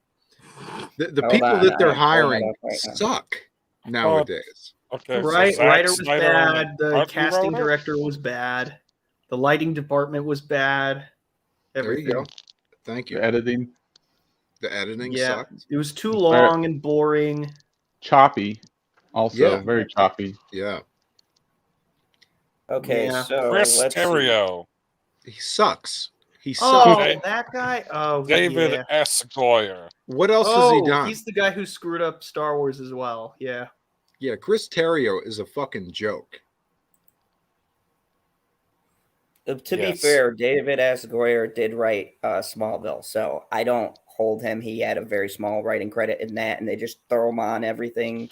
They should just get Tyler Perry to write everything, because he could apparently write a script in 2 weeks. So fuck Tyler Perry. You know, of course you would say that, Zod. You think every black movie begins with Tyler Perry presents, you racist? Right, Black History Month, brother. Almost out of time. Jordan Peele is what Tyler Perry wishes he was as a writer. I 100% agree, Zach. I have the biggest Jordan fucking Peele show. Us was brilliant. Get Out, I was 50-50. I'm still 50. Get Out is amazing. I like it. It's great. Us, I didn't understand. I watched it for 10 minutes. I'm like, what is this shit? Wait, hold on. Before you fucking interrupt me. Now, Get Out, I like the alternate ending because my only problem, I only have one issue with that movie, just one. And my biggest issue with that movie is the theater version where he got out of the town after killing all of those fucking white people and nobody arrested him. I like the alternate version, but they made No, you didn't get. Did you hear the story? He didn't want to do that though. He didn't want to do the alternate because he didn't want to do it. Dude, he wanted a happy ending for black people, and Zod doesn't like that. It was more realistic. He just fucking killed a whole mansion full of these rich, connected white people, and you're telling me he gets off scot-free. So Breeze, the real name is Black Angus, right? That's what I'm calling you, right? No. What? Who is he? That's Perp. Perp-minded. You thought he was Black Angus? I don't know what you guys said. I don't know who this guy is. He's got a. That's funny. I can tell Angus that. He's Brie Larson on here. It's okay. In the shower. All right. Well, the thing is, Zach's trained with Black Angus like twice. That's what makes it even more funny. I did. Yeah, on my channel. Oh, okay. Yeah. Holy fuck! All right. Well, Perp. That for me, that ending is more interesting though.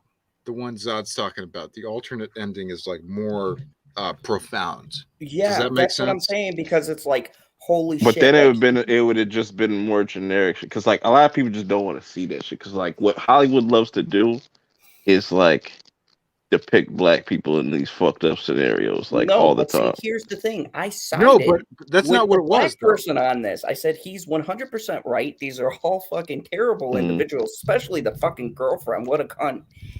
So, like, wow, that's yeah, rude. that bitch needed to die. But anyways, I completely, she did. I 100% sided with him, but I was just like, from a logical conclusion, if they're as powerful and connected as the movie implies, they brought senators, right? They've been doing this shit for years. Then logically, it doesn't make sense that this random ass dude would be able to take out these high profile people and get away with it. It just, that's the only thing. He wasn't a random ass dude. He was the main character. I mean, I'm just saying. Like the ending that he gave people, that was fine. Like doing the alternate shit would have rubbed people the wrong way. That's all I'm saying. I don't think so, though. I don't think so either. I think it would have been more of a coherent to the story than okay. It's cool that he has an alternate ending for people that like that, but he didn't. He even talked about he just didn't want to do it. To me, the alternate ending fits with the realism of the concept. Does that make sense? Because everything's ultra realistic in that movie. Like, I was laughing when they were like, "Oh, we have black friends," blah blah blah. Because I've heard people say that shit. Like, "Oh yeah, we're hip. We can say all of these fucking words, and we have black friends." So because cool, let me just say this: racist. White people know that there's creepy white people out there. Okay. Listen. I break myself off from the creepy white people. So there's regular white people and there's creepy white people. I think regular white people know that those weirdos exist and shit like that, right? But I will say, how could you not know they exist? Like, you've interacted with them. Yeah. But I would say though that us, like us, that's why I hold us. Oh my god, is that Brie Larson too? You what? Justin? Yes. What the fuck is going on here? We are all Brie. We're all Brie Larson, and I think and Tim's right in the middle. Right. This will bring us one step closer to unity. Tim. If we could all be Brie Larson. And Kyla's like, yeah. Look at that beautiful hair. Oh yeah, Brie. The Brie cult has rised. Indeed. Like, it's good. The Brie coalition.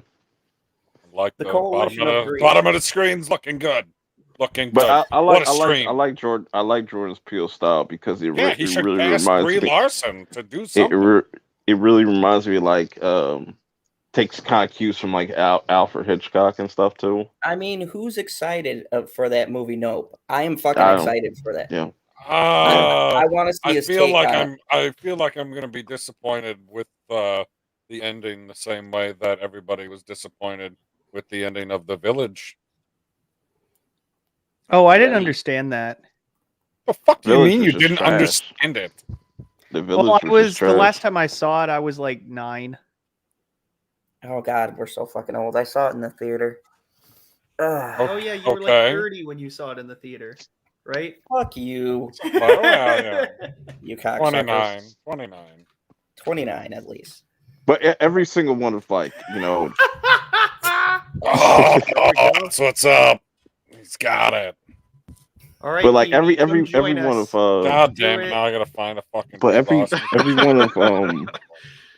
one of Jordan Peele's movies always had some like, social commentary. So I'm curious to see what he's gonna tackle this time around. Dude, this new one has been so bizarre that I haven't even been able to watch the entire trailer. Yeah. It's like, what the fuck is he doing? It's called Nope, right? Yeah. I saw the shit with the horse and stuff, and I'm like, what? What? Right? Isn't there a horse? Yep. Yeah. I didn't see the trailer. I just heard it was called Nope, and I'm so in. Yeah. I don't know. Yeah, I'll probably watch it, but it's like, what is this guy up to? No, he's tackling. He already said he's tackling like the horror aspect of like alien invasions. So what? Yeah. Oh, not alien invasions. But he always puts a twist on it, so like I'm curious to see. I'd rather see him do a satire. What I'm thinking movies are. What I'm thinking is like all his movies are connected, but just not not indirectly, like not directly connected, but like they're just different parts of. It's the Get Out-verse or whatever. Kind of, yeah. The Peelverse. Like every one of them, I didn't notice it until I watched a video. It blew my mind. That they're connected. There's certain references too. Now I gotta watch Us again for like the 5th time. Don't do that. The Peelverse references. Save yourself some sanity. There's references to Get Out in Us. Does everybody need a verse? I mean, yes. Why not? I'll take a. You know what? I will take a Texas Chainsaw Massacre multiverse. Zod, can you do me a favor, dude? Could you look up the definition of verse? Isn't that like a musical term? Yes. I wanted a slasher universe where like in Hollywood, Halloween 2018 would have been the perfect kind of movie to kind of do that.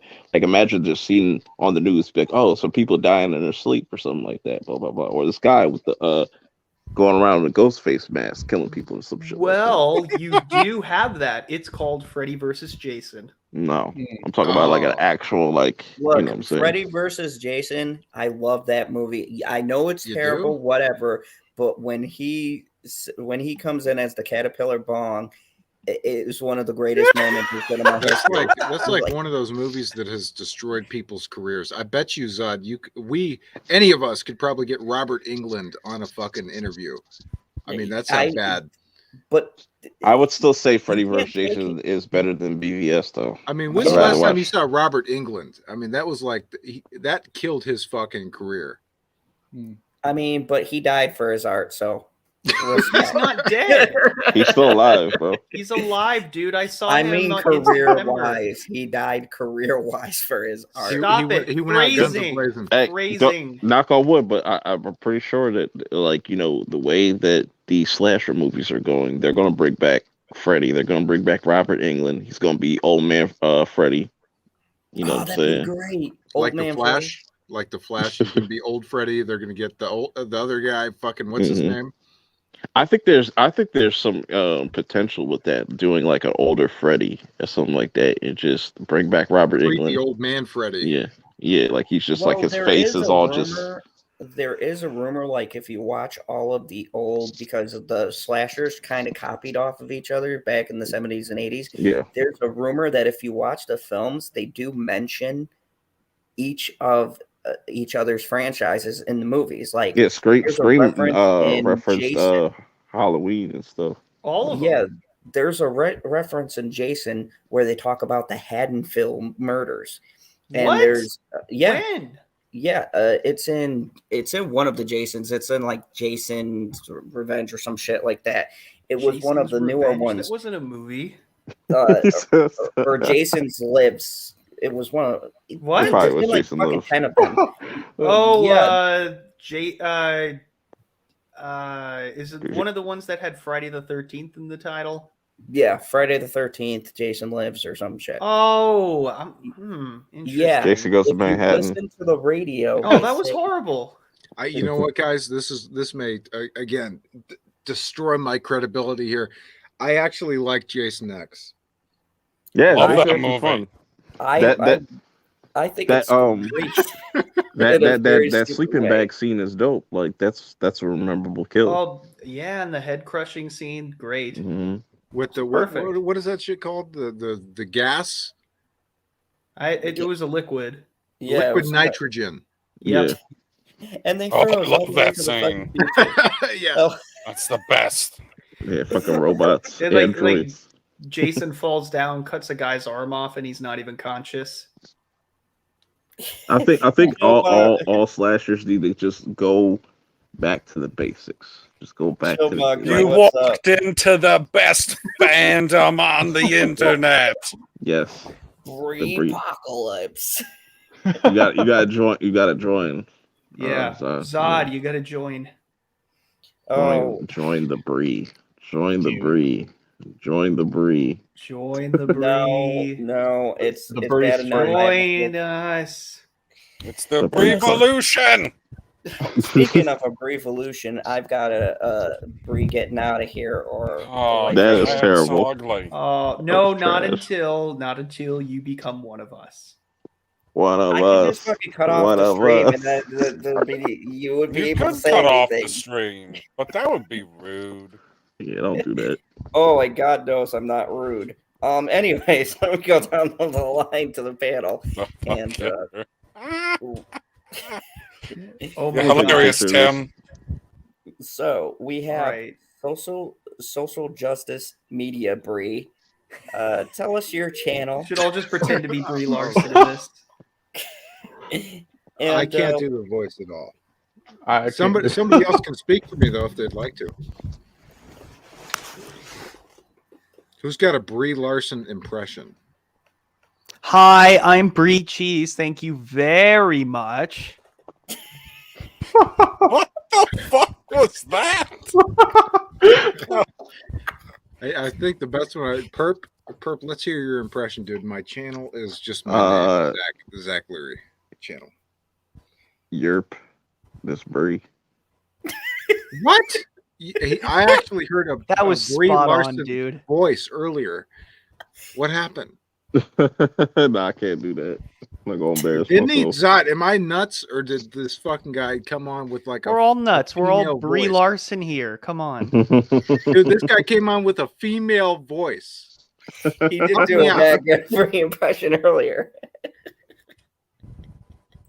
Thank you very much. Chillmonger says to tell the Breeze, LOL. Thank you very much. Was from that Hemsworth interview. Well, I mean, it was an Endgame interview. He just happened to also be there. So, all right, we have social justice media Bree who goes by Zach Leary. Zach, tell us about anything new you got coming up and all of that good jazz. Y'all can check out my channel. It's my name, Zachary I. Leary. Hopefully it doesn't sound too pretentious. I was worried about that, but it's just my name. But I've got an interview with a video game developer coming out tomorrow. So hopefully you guys find it interesting. Yeah, so go check that out because I mean, from this angle, it looks pretty good.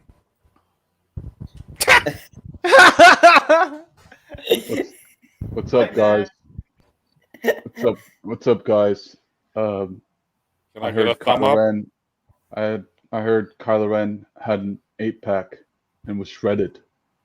If you want more of Tim's talk, subscribe to his channel. Follow him on Twitter and Instagram at Kylo_Tim1 because he's awesome. And when he's not on there, he's hanging out with his Raylos on TikTok. It's Impossible Official. Thanks for having me on, guys. Really appreciate it. I gotta go back. What was that, Ray? Ray's force Skyping me right now. I'll be there in a moment, hun. All right. Thanks for having me on. Appreciate it. Subscribe for more. Yeah, clones are real. Clones are real. It's not a conspiracy. That was amazing. That was we had Adam Driver. Okay, Perp, I don't know how you're gonna follow that one up. Yeah, it's just all I gotta say is clones are real, man. Just everybody has a doppelganger out there. He's probably not a perp from the Bad Batch like the rip-off Filoni we got. There's definitely probably a perp that looks just like Perp. So I don't know. I mean, we got Filoni and Adam Driver in the same fucking podcast. A lot of Star Wars, and we didn't do a single fucking Star Wars article because Star Wars is dead. Oh, let the past die. Kill it if you have to. Never be dead. Tell that to fucking millions of people who will watch anything. Hello. Yes, let the past die, but not Kylo Ren's eight-pack. And Ray, you may be a nobody, but not to me. Not to me. He really sounds like this motherfucker too. Oh my god. Look at this fucking picture. And my favorite picture of the night, Brie Really? Cheese. I like the other one better. It's got her O face.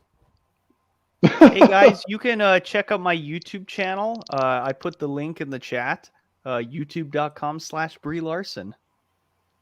Yes, go check that out and support the workout videos because we need more. Did you just fucking plug her actual channel? Oh man, I love the yoga pants. Oh, thank you. Yeah, no, go check out This Week in Bullshit Thursday, 7 p.m. Eastern. Tim was on the last one, and we had a lot of fun. It was great. Although he dipped out during the post-credit sequence. Well, you tricked me. I was tricked. I swear. I came back. Yeah. Next, I got it now. I know it works now. Okay. Wait. Yeah, it works. By the way, I have one more thing to. Well, I'll save it for after Zod plugs his channel. Okay, so let's go. You know what I'm going to talk about. Yeah, let's go to P-Brie. Ew. Go check out PB's channel. It's great. And of course, Jesus Christ. This has been a great night, and you're welcome, Zod. If you've stayed this long, you've enjoyed some hilarity, but it's been the most earth-breaking, ground-shaking, but never media show money-taking, the man, the myth, the legend, the most electrifying Filoni in all of the Star Wars universe. And I'm here to tell you, guys, go check out my new Star Wars. I'm going to be doing some stuff with Is that George's your Brie Larson impression? That's his Filoni impression. That's Filoni. That's Filoni because I talk in a very high-pitched voice when I do these things kind of stuff. I think we're doing him dirty. Yeah, you sound like Herbert the Pervert. I love it. Why do you sound like Michael Jackson? No. Herbert sounds like, hey there, what you guys got? Some popsicles? It's just crazy. Hey, who wants to go see my medals? They're in my basement. That's how he really talks in real life to people. Zod? Every time I see someone, I don't talk about my Purple Heart. That's by my popsicles next to that paper boy with the sexy ass. Oh my god, dude, that's nasty. Zod, do that same voice and say cash your card. Cash a card. Oh, Pick one. Both of them are pretty good options. I had the fucking hiccups though. Oh no! I'll say like a South Park, like a parody from South Park or something. Well, I mean, if we're talking Cartman, it'd be like, you got to tell me chair. Cash is acting like a fucking G. I can't take that. You sound like Adam Sandler. All right. Anyways, you can check out those great voice impressions and my Moonfall review, which will Where is your Moonfall review, dude? Wait, you still haven't done it? It's been like 4 weeks. He's working on it. He didn't understand that when you gotta edit a video, like it takes work instead of just hitting record and talking and then slapping it up on the YouTube. Even though he never does a video for the Prophets of Geek Culture because he's a butthole, but you know the other two of you apply to that as well. Hey, I do what I do. You don't do nothing! Exactly. I do what I do. Wait. I'm the Bobby Brown of the group. I do what I want. It's my prerogative. 2 hours later. Wait a minute, guys. Before we go, we have one more thing from Justin Proper. Go ahead to get us out of here. Zod is so racist that he thought and still thinks that the NAACP is a sports league. Good night, everyone.